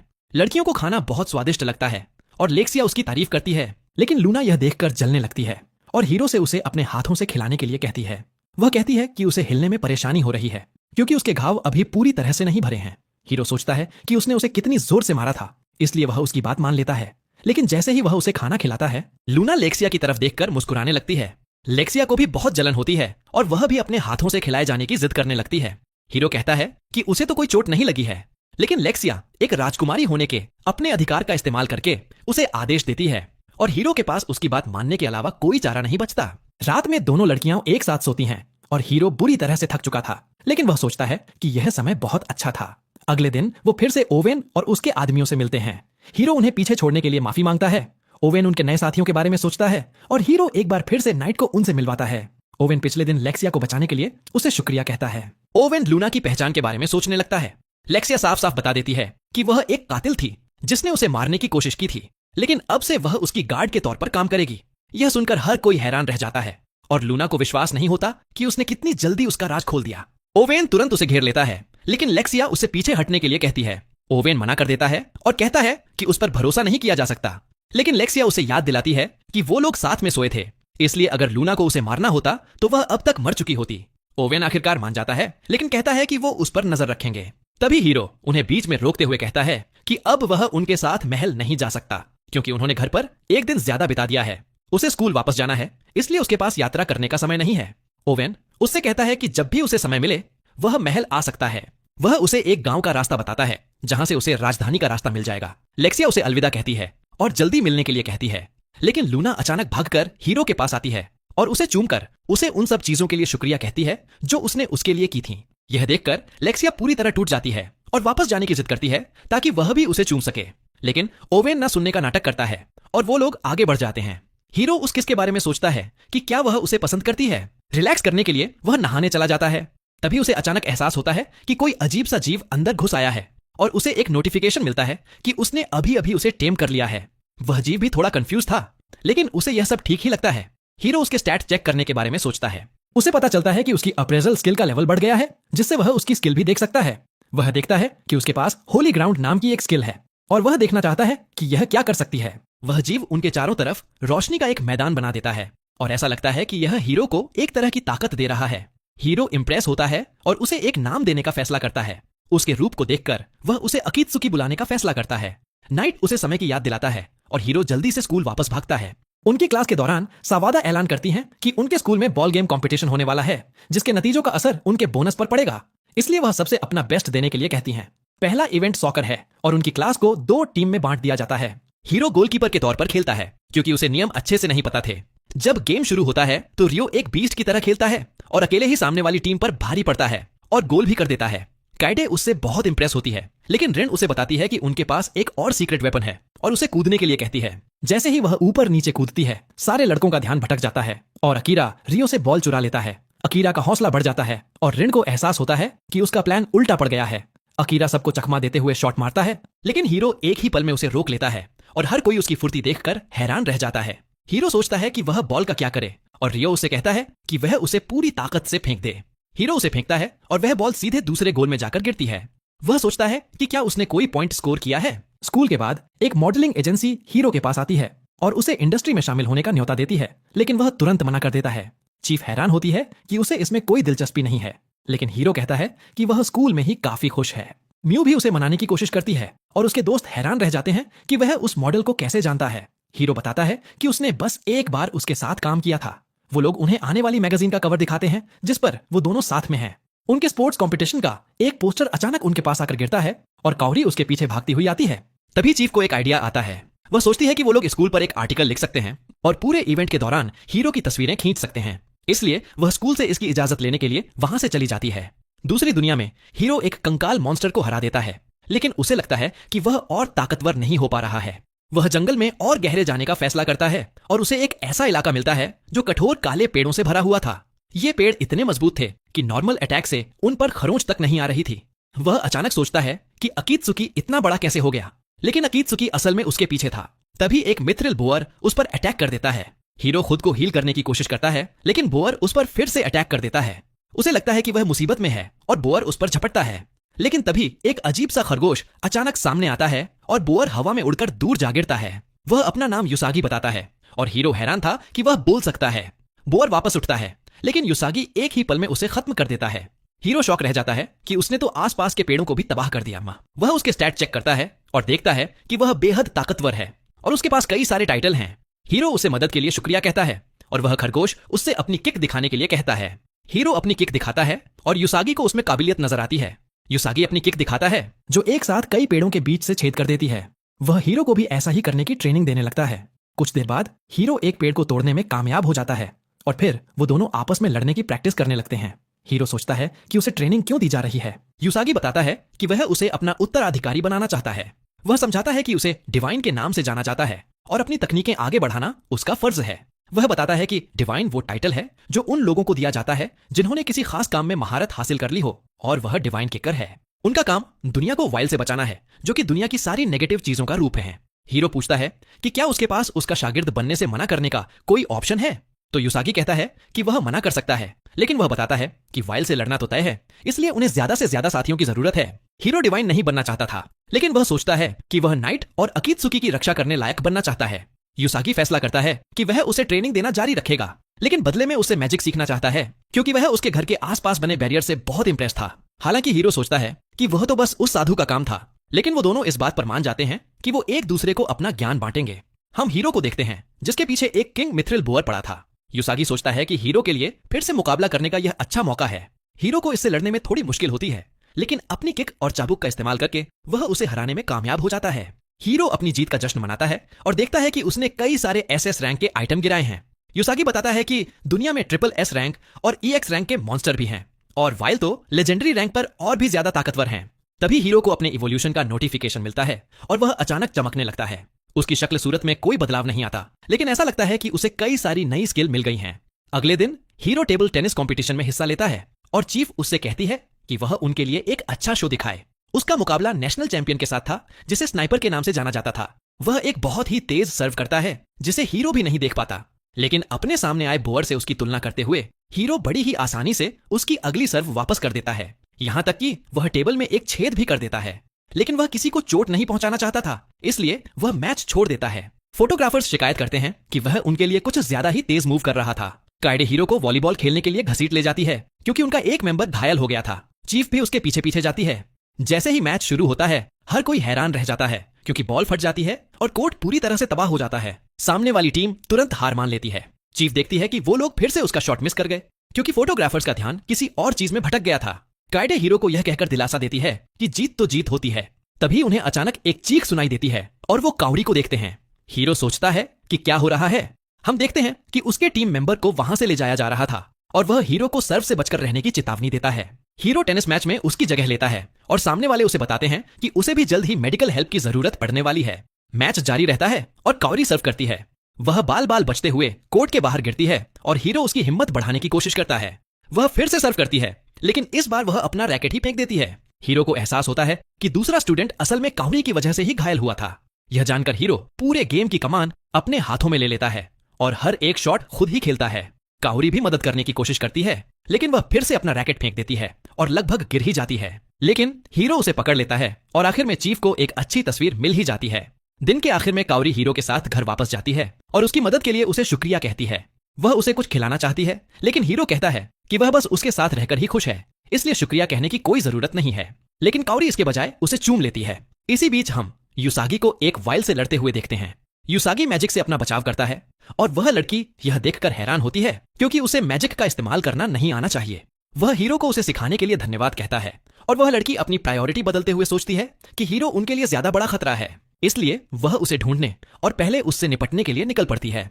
एजेंसी की चीफ अपने अगले इश्यू को देखती है और वह हीरो की सारी तस्वीरों से बहुत खुश थी।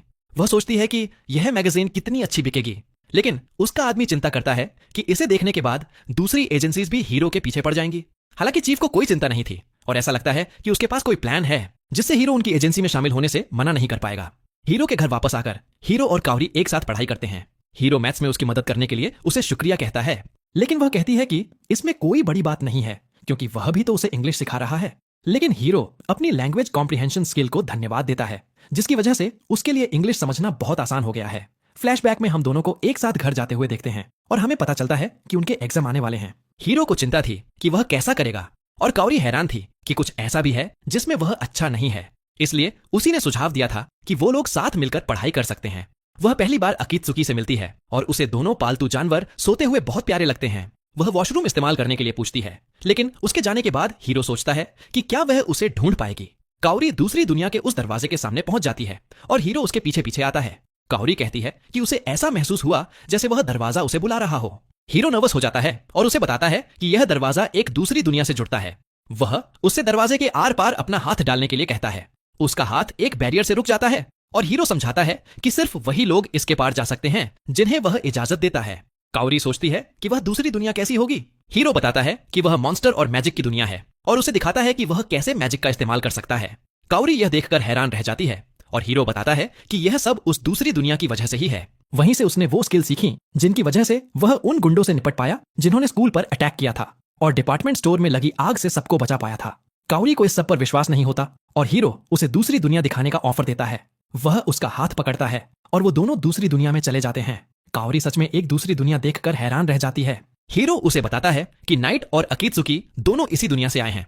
वह बताता है कि नाइट एक फेनरिर है जो भेड़िया जैसा होता है और अकीत्सुकी एक सुअर की तरह है, लेकिन अकीत्सुकी यह सुनकर बुरा मान जाता है।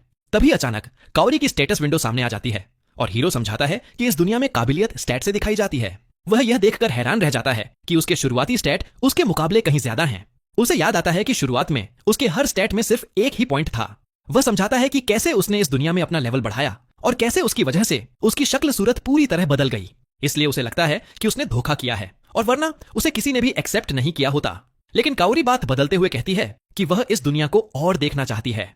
हीरो बताता है कि उसके घर के बैरियर के बाहर जाना बहुत खतरनाक है, लेकिन वह किसी और समय उसे और दिखाने के लिए मान जाता है। वह उससे पिंकी प्रॉमिस करवाती है और हीरो उससे उसका राज छुपाकर रखने के लिए कहता है। इससे उसे लगने लगता है कि उन दोनों के बीच एक खास रिश्ता बन गया है और वह उसके और करीब महसूस करने लगती है।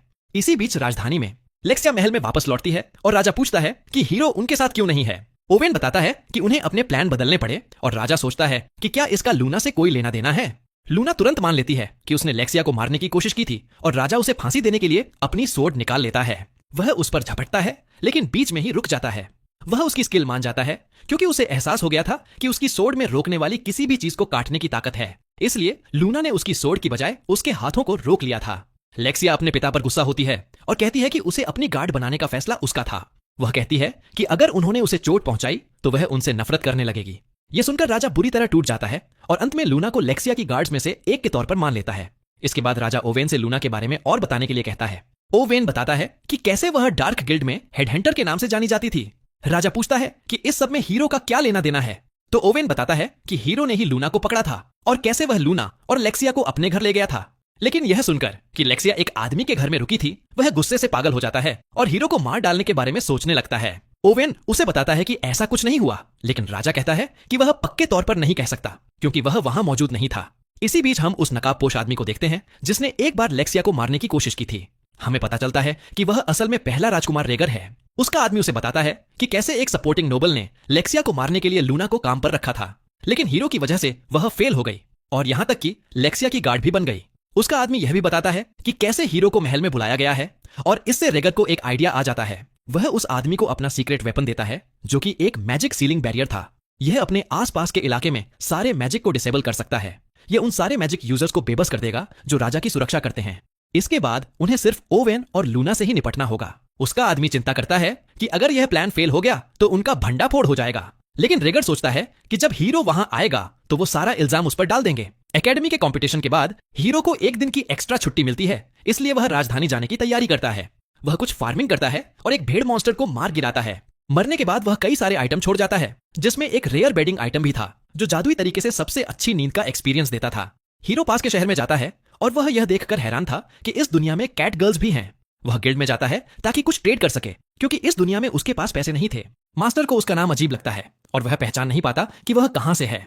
हीरो बताता है कि वह बस एक छोटे से द्वीप से है और मास्टर को लगता है कि उसकी शक्ल सूरत के हिसाब से वह जरूर कोई नोबल होगा।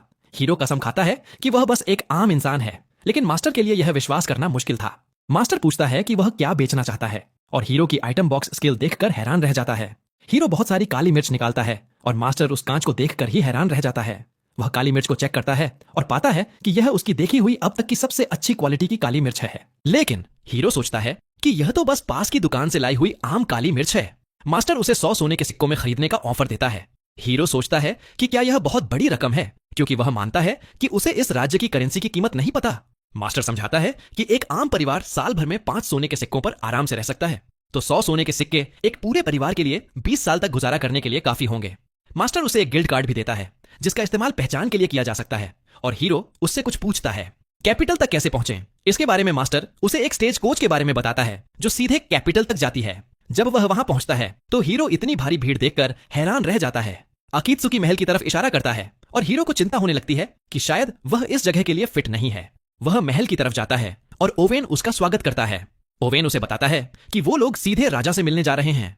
हीरो घबरा जाता है और सोचता है कि वह अभी तैयार नहीं है, लेकिन ओवेन उसे कहता है कि चिंता की कोई बात नहीं है, क्योंकि यह सिर्फ एक अनौपचारिक मुलाकात है। हम देखते हैं कि लेक्सिया और लूना चैम्बर के अंदर इंतजार कर रही हैं और हीरो राजा को सम्मान देता है।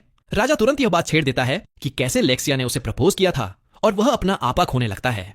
उसे लगता है कि हीरो ने उसकी बेटी को अपने जाल में फंसाया है, लेकिन ओवेन किसी तरह उसे शांत करता है। राजा उससे बिल्कुल खुश नहीं था, क्योंकि हीरो लेक्सिया के लिए कोई भी तोहफा लेकर नहीं आया था। इसलिए हीरो जल्दी से वो बेडिंग सेट निकाल लेता है जो उसे भेड़ से मिला था। लेक्सिया उसे देखकर बहुत खुश होती है, लेकिन इससे राजा और भी ज्यादा भड़क जाता है। उसे लगता है कि वह उसी के सामने उसकी बेटी को फंसाने की कोशिश कर रहा है। ओवेन राजा को रोकने की कोशिश करता है और कहता है कि हीरो उनके रिवाजों के बारे में नहीं जानता। हीरो सोच में पड़ जाता है कि यह सब क्या हो रहा है। लेक्सिया समझाती है कि तोहफे में बेडिंग सेट देने का मतलब है कि आप उस इंसान से शादी करना चाहते हैं और उसके साथ अपना बिस्तर बांटना चाहते हैं। हीरो को एहसास होता है कि उसने बहुत बड़ी गलती कर दी है और राजा उसे मारने के लिए तैयार हो जाता है, लेकिन तभी अचानक कुछ हत्यारे उन पर अटैक कर देते हैं। राजा अपने गार्ड्स को उन पर हमला करने का आदेश देता है, लेकिन उनमें से एक आदमी अपना मैजिक सीलिंग बैरियर चालू कर देता है जो तीरों को रोक लेता है। हत्यारे अटैक करते हैं, लेकिन हीरो उन्हें बुरी तरह पीटता है और नाइट के साथ मिलकर वह आसानी से उन सबको खत्म कर देता है। लेक्सिया उसे गले लगा लेती है और उसकी तारीफ करती है, लेकिन लूना को जलन होने लगती है और वह उसे दूर खींचने की कोशिश करती है। दूसरी तरफ राजा हीरो को घूर रहा होता है। ओवेन को एक हत्यारे पर एक खास तरह का निशान मिलता है और उन्हें समझ आ जाता है कि इस अटैक के पीछे पहले राजकुमार रेगर का हाथ था। इस अटैक की खबर गार्ड्स के बीच फैल जाती है और ऐसा लगता है कि इसके बाद से राजा ने खुद को अपने कमरे में बंद कर लिया है। हीरो सोचता है कि उसे क्या करना चाहिए और हम देखते हैं कि ओवेन लेक्सिया को सुरक्षित रखने के लिए उसकी मदद मांगता है। इसलिए हीरो लेक्सिया को ढूंढने जाता है। वह कमरे में जाने से हिचकिचाता है, लेकिन लेक्सिया अचानक बाहर आ जाती है। वह सुझाव देती है कि उन्हें कैपिटल में घूमना चाहिए क्योंकि वह यहां पहली बार आया है। लूना उसे उसकी हालत की याद दिलाती है, लेकिन लेक्सिया तर्क देती है कि अगर उसके भाई ने कोई और हत्यारा भेजा तो वह अपनी खुद की लोकेशन का खुलासा कर देगा। लूना उसकी बात से सहमत होती है, लेकिन वह जानती है कि लेक्सिया असल में बस बाहर जाने का बहाना ढूंढ रही है। लूना उसे कहती है कि वह महल में ही रहे और वह हीरो को बाहर घुमाकर ले आएगी, लेकिन लेक्सिया मना कर देती है क्योंकि वह उन दोनों को अकेले नहीं छोड़ना चाहती थी। ओवेन सुझाव देता है कि वह हीरो को बाहर घुमा लाएगा और वो दोनों महल में ही रह सकती हैं, लेकिन दोनों लड़कियां उसका आइडिया रिजेक्ट कर देती हैं। आखिर में दोनों लड़कियां ही उसके साथ बाहर जाती हैं और ओवेन दूर से उन्हें देखता रहता है। लेक्सिया हीरो को ज्वेलर्स की दुकानें दिखाना चाहती थी, लेकिन लूना के पास कुछ और आइडियाज थे। वो दोनों लड़कियां उसके लिए आपस में लड़ने लगती हैं। वो वहां एक तमाशा खड़ा कर देती हैं और आसपास के लोग उन्हें देखने लगते हैं। उन्हें लगता है कि हीरो जरूर कोई नोबल होगा क्योंकि उसके साथ दो इतनी खूबसूरत लड़कियां हैं। वो लोग शहर में घूमते हैं और लगता है कि हीरो को एडवेंचरर्स गिल्ड में दिलचस्पी है। वह बताता है कि कैसे उसने कैपिटल आते समय मर्चेंट्स गिल्ड में रजिस्ट्रेशन कराया था। लूना सुझाव देती है कि उसे एडवेंचरर्स गिल्ड में भी रजिस्ट्रेशन करा लेना चाहिए क्योंकि वह अक्सर शिकार करने जाता है। वह कहती है कि इससे उसके लिए मॉन्स्टर के सामान का ट्रेड करना आसान हो जाएगा और वह क्वेस्ट लेकर कुछ पैसे भी कमा सकेगा। लूना भी हीरो के साथ क्वेस्ट पर जाने के लिए रजिस्ट्रेशन कराने का फैसला करती है। लेक्सिया को यह आइडिया पसंद नहीं आता, लेकिन लूना सुझाव देती है कि वह भी रजिस्ट्रेशन करा सकती है। लेक्सिया उन दोनों के साथ होने की शिकायत करती है, लेकिन लूना उससे कहती है कि वह चिंता न करे क्योंकि हीरो शायद क्वेस्ट लेने में इतना बिजी होगा कि उसके पास समय ही नहीं होगा। वो लोग क्लर्क एमिलिया से मिलते हैं जो उन्हें उनके एप्लीकेशन फॉर्म देती है। हीरो उसे भरना शुरू करता है, लेकिन उसमें एक सवाल था कि वह कौन सा मैजिक इस्तेमाल कर सकता है। वह सोचता है कि कैसे उस साधु ने उसे बताया था कि इस दुनिया में मैजिक के बारे में लोगों की जानकारी ज्यादा एडवांस नहीं है। इसीलिए वह फैसला करता है कि उसे यह नहीं बताना चाहिए कि वह हर तरह के मैजिक के साथ साथ टेलीपोर्टेशन मैजिक भी इस्तेमाल कर सकता है। इसलिए वह बस हवा, आग और पानी लिख देता है। अगला सवाल मैजिक पावर के बारे में था और एमिलिया समझाती है कि वो लोग किसी इंसान की मैजिक एनर्जी नापने के लिए एक क्रिस्टल बॉल का इस्तेमाल करते हैं। हीरो पूछता है कि वो लोग बस उनकी स्टेटस विंडो क्यों नहीं देख लेते, तो एमिलिया बताती है कि ज्यादातर एडवेंचरर्स अपने स्टैट को एक राज रखते हैं, इसलिए यह तरीका यह पक्का करने के लिए है कि कोई झूठ ना बोले। लूना अपनी एनर्जी नापती है जिससे वह बॉल पीले रंग से चमकने लगती है, लेकिन वह कहती है कि वह मैजिक में कभी अच्छी नहीं रही। इसके बाद हीरो अपनी एनर्जी नापता है, लेकिन हर कोई तब हैरान रह जाता है जब वह बॉल ही टूट जाती है। एमिलिया को लगता है कि यह कोई गलती हो सकती है, इसलिए वह उसे दोबारा टेस्ट करने का फैसला करती है, लेकिन नतीजा फिर भी वही आता है। हीरो माफी मांगता है और पूछता है कि क्या उसे इसके पैसे देने होंगे, लेकिन एमिलिया कहती है कि कोई बात नहीं। एमिलिया उनके एप्लीकेशन चेक करती है, लेकिन वह यह पढ़कर शॉक रह जाती है कि हीरो 3 अलग अलग तरह के मैजिक इस्तेमाल कर सकता है। हीरो पूछता है कि क्या कोई परेशानी है, तो एमिलिया बताती है कि 3 तरह के मैजिक का इस्तेमाल कर पाना ही उसे परियों की कहानियों वाले लोगों की गिनती में ला खड़ा करता है। लेक्सिया को लगता है कि वह बहुत कमाल का है और हीरो बस इस बात से खुश था कि उसने बाकी के मैजिक के बारे में नहीं लिखा जो वह इस्तेमाल कर सकता था। एमिलिया उनके एप्लीकेशन एक मशीन में डालती है जो उनके गिल्ड कार्ड बनाकर निकाल देती है। एमिलिया बताती है कि नए एडवेंचरर्स के तौर पर वो लोग F रैंक से शुरुआत करेंगे। हीरो पूछता है कि क्या क्वेस्ट पूरा करने के लिए कोई शर्त है, लेकिन एमिलिया उन्हें बताती है कि वो अपनी रफ्तार से आगे बढ़ने के लिए आजाद हैं। हालांकि वह उन्हें चेतावनी देती है कि आइटम इकट्ठा करने वाले क्वेस्ट के लिए उन्हें सावधान रहना होगा कि वो पौधों को हद से ज्यादा ना तोड़ें ताकि वो वापस उग सकें। उनका ग्रुप क्वेस्ट बोर्ड चेक करता है और सोचता है कि उन्हें किससे शुरुआत करनी चाहिए, लेकिन तभी ग्लेंडा नाम की एक औरत हीरो के पास आती है।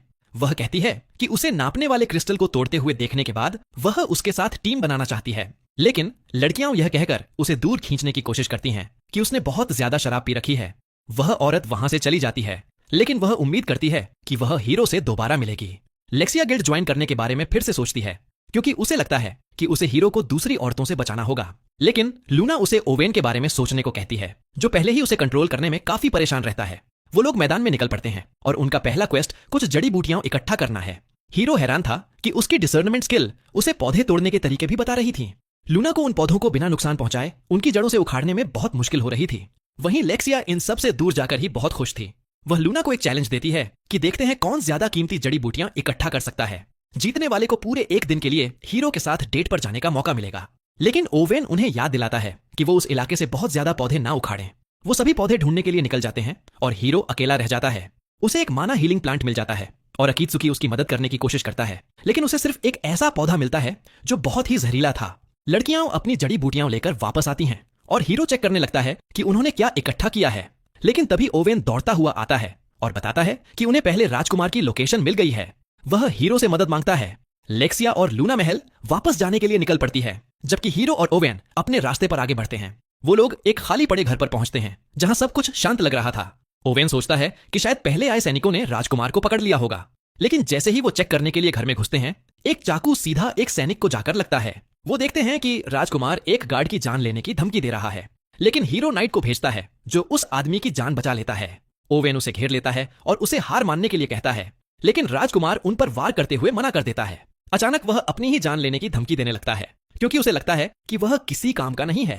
ओवेन को समझ नहीं आ रहा था कि वह क्या करे, लेकिन हीरो तुरंत उसे रोकने के लिए आगे बढ़ता है। राजकुमार उस पर अटैक करने की कोशिश करता है, लेकिन वह खुद जमीन पर गिर जाता है। ओवेन हीरो को उसकी मदद के लिए धन्यवाद कहता है और वो राजकुमार को ले जाने की तैयारी करते हैं। लेकिन तभी अचानक एक धमाका होता है और वह घर उड़ जाता है। राजकुमार उस वाइल्ड लड़की को देखकर राहत की सांस लेता है। हालांकि वह पूरी सिचुएशन का अंदाजा लगाती है और तय करती है कि वह फेल हो चुका है, इसलिए अब उसकी कोई जरूरत नहीं है। राजकुमार यह सुनकर शॉक रह जाता है, क्योंकि उसे लगा था कि वह राजा बनने में उसकी मदद करना चाहती थी। लेकिन वह लड़की अपना असली प्लान बताती है कि वह उसका इस्तेमाल करके युद्ध भड़काना चाहती थी और ज्यादा से ज्यादा लोगों को मारना चाहती थी। राजकुमार को एहसास होता है कि उसके साथ धोखा हुआ है और वह लड़की उसे खत्म करने की तैयारी करती है। ओवेन उसे बचाने की कोशिश करता है, लेकिन वह अचानक एक तीर से रुक जाता है। हीरो सोचता है कि वह तीर कहां से आया, लेकिन वह लड़की उन पर और तीरों की बारिश करने लगती है। ओवेन पूछता है कि वह क्या चाहती है और वह लड़की बताती है कि वह पूरी इंसानियत को खत्म करने की कोशिश कर रही है। नाइट्स उन तीरों से बचने की कोशिश करते हैं और लगता है कि उस लड़की में उनके मूवमेंट्स का अंदाजा लगाने की एबिलिटी भी है। वह लड़की उन्हें खत्म करने की तैयारी करती है, लेकिन हीरो अपने मैजिक का इस्तेमाल करके सारे तीरों को उड़ा देता है। ओवेन उन्हें बचाने के लिए उसे धन्यवाद कहता है और उस लड़की को एहसास होता है कि यह वही हीरो है जिसकी उसे तलाश है। वह उससे लड़ना चाहती थी, लेकिन उसे एहसास होता है कि वह पहले ही अपनी बहुत ज्यादा पावर इस्तेमाल कर चुकी है, इसलिए वह अभी के लिए पीछे हटने का फैसला करती है। राजकुमार को पकड़ लिया जाता है, लेकिन हीरो अभी भी उस लड़की की पहचान के बारे में सोच रहा होता है। रेगर को राजा के सामने लाया जाता है और गार्ड्स उसका नकाब और कपड़े उतार देते हैं। उसका पूरा शरीर चोट के निशानों से भरा हुआ था। लेक्सिया के लिए उसे इस हालत में देखना बहुत मुश्किल था। हमें पता चलता है कि उसकी इन चोटों के पीछे असल में लेक्सिया ही जिम्मेदार है, क्योंकि एक बार वह अपने मैजिक पर से कंट्रोल खो बैठी थी और वह उसके बीच में फंस गया था। लेक्सिया की मैजिक एनर्जी से नहाने के बाद वह पागल हो गया था और उसके अंदर तबाही मचाने की इच्छा पैदा हो गई थी। इस इच्छा को दबाने का बस एक ही तरीका था कि वह अपने ही शरीर को और ज्यादा नुकसान पहुंचाए। वह अपनी मदद ना करने और यहाँ तक कि उसे लोगों से दूर कर देने के लिए राजा को जिम्मेदार ठहराता है, क्योंकि वह अब पहला राजकुमार बनने के लायक नहीं रह गया था। इसलिए उसके साथ ऐसा बर्ताव किया जाने लगा जैसे वह है ही नहीं। हीरो को लगता है कि वह उसका दर्द समझ सकता है। रेगर बस अपना दुख खत्म करना चाहता था और वह मरने की भीख मांगता है। तभी हीरो बीच में बोलता है कि वह शायद उसकी मदद कर सकता है और वह अपना हीलिंग जूस निकालता है। शुरुआत में रेगर मना करने की कोशिश करता है, लेकिन अंत में उसके सारे घाव पूरी तरह से ठीक हो जाते हैं। हर कोई शॉक रह जाता है और रेगर जल्दी से खुद को शीशे में देखता है। उसे विश्वास नहीं होता कि वह ठीक हो गया है और हीरो समझाता है कि उसका यह जूस क्योर ऑल हर्ब से बना है। यह सुनकर राजा बहुत हैरान होता है, क्योंकि यह असल में एक लेजेंडरी जड़ी बूटी है। वह अपने बेटे को ठीक करने के लिए इतने रेयर आइटम का इस्तेमाल करने के लिए हीरो को धन्यवाद कहता है, लेकिन हीरो उसे कहता है कि वह चिंता न करे, क्योंकि वह उसे अपने बगीचे में उगाता है। रेगर हंसने लगता है और सोचता है कि ठीक होने के बावजूद भी उसे मौत की सजा तो मिलनी ही है। लेक्सिया पूछती है कि उसने क्या अपराध किए हैं और राजा बताता है कि उसने कई बार जान लेने की कोशिश की है। लेक्सिया कहती है कि क्योंकि यह अपराध उसके खिलाफ है, इसलिए वह उसे माफ करने का फैसला करती है। राजा कहता है कि यह इतना आसान नहीं है, क्योंकि रेगर ने उस पर भी अटैक किया था। लेकिन लेक्सिया जिद करती है कि वह भी रेगर को माफ कर दे और राजा को उसकी बात माननी पड़ती है। इस तरह रेगर अपनी सजा से बच जाता है। इसके बाद राजा इनाम के बारे में सोचता है। लेक्सिया शादी के लिए अपना हाथ मांगती है और लूना भी उससे शादी करने का ऑफर देती है, लेकिन राजा अंत में उसे लॉर्ड नाइट का टाइटल देने के साथ साथ कुछ जमीन और एक हवेली भी देता है। हीरो रात को आराम करने के लिए अपने कमरे में जाता है और तुरंत सो जाता है। हालांकि वह उस रहस्यमयी लड़की से लड़ने का सपना देखता है, लेकिन वह हार जाता है और स्कूल में अचानक उसकी आंख खुलती है। अगले दिन उसके दोस्त उसे घूमने के लिए कहते हैं, लेकिन वह क्लास के बाद जल्दी से निकल जाता है। यहाँ तक कि वह काउरी के पास से भी भागता हुआ निकल जाता है। जब वह घर भाग कर जाता है तो वह सिर्फ उसी रहस्यमयी लड़की के बारे में सोच रहा होता है। वह वापस दूसरी दुनिया में जाता है और जितनी कड़ी मेहनत हो सके उतनी कड़ी ट्रेनिंग करने लगता है, ताकि वह वाइल्ड के खिलाफ लड़ाई के लिए तैयार हो सके। नाइट को कुछ महसूस होता है और उन पर अचानक अटैक हो जाता है। वह लड़की सामने आती है और हीरो सोचता है कि उस पर अटैक क्यों किया जा रहा है। वह लड़की बताती है कि वह बदला लेना चाहती है और हीरो उसके प्लान में रुकावट बन सकता है। इसी बीच हम काउरी को उसके घर जाते हुए देखते हैं, जो उसके साथ पढ़ाई करना चाहती थी। उसके घर का दरवाजा खुला था इसलिए वह अंदर चली जाती है। वह उस दूसरी दुनिया में चारों तरफ देखती है इस उम्मीद में कि वह उसे ढूंढ लेगी, लेकिन तभी उसे दूर से धमाकों की आवाज सुनाई देती है। वह लड़की हीरो पर अपने तीर चलाती है, लेकिन हीरो नाइट के साथ मिलकर उस पर झपटता है। वह उसे एक किक मारने में कामयाब हो जाता है, जिससे वह दूर गिरती है। वह लड़की उससे बहुत इंप्रेस होती है और सोचती है कि इसके और ताकतवर होने से पहले ही उसे इसे खत्म करना होगा। वह उस पर तीर चलाने लगती है और हीरो को उसी इलाके में काउरी दिखाई देती है। वह बहुत घबरा जाती है और हीरो उसे बचाने की कोशिश करता है, जिसकी वजह से वहां एक धमाका होता है। वह लड़की अपना सबसे ताकतवर अटैक करने की तैयारी करती है ताकि उसे पूरी तरह से खत्म कर सके, लेकिन तभी युसागी वहां आ जाता है और उसके अटैक को रोक देता है। वह लेट होने के लिए माफी मांगता है और कहता है कि वह कुछ छानबीन कर रहा था। उसे पता चला है कि उस लड़की का नाम युदी है। उसे यह भी पता चला कि वह असल में डिवाइन आर्चर की शिष्या है। युदी बताती है कि उसके मास्टर को मार दिया गया था, इसलिए वह उनका बदला लेना चाहती है। वह दावा करती है कि युसागी हमेशा तभी आता है जब बहुत देर हो चुकी होती है, जबकि उसके मास्टर ने हमेशा इंसानों की रक्षा की थी, लेकिन अंत में इंसानों ने ही उन्हें धोखा दिया। युसागी कहता है कि वाइल्ड के खिलाफ लड़ना उनका काम है और अपनी डिवाइन स्किल का इस्तेमाल दुनिया को तबाह करने के लिए करना उस वादे के खिलाफ है जो उन्होंने इस ग्रह से किया है। लेकिन युदी कहती है कि उसे यह डिवाइन स्किल सिर्फ अपने मास्टर से विरासत में मिली है।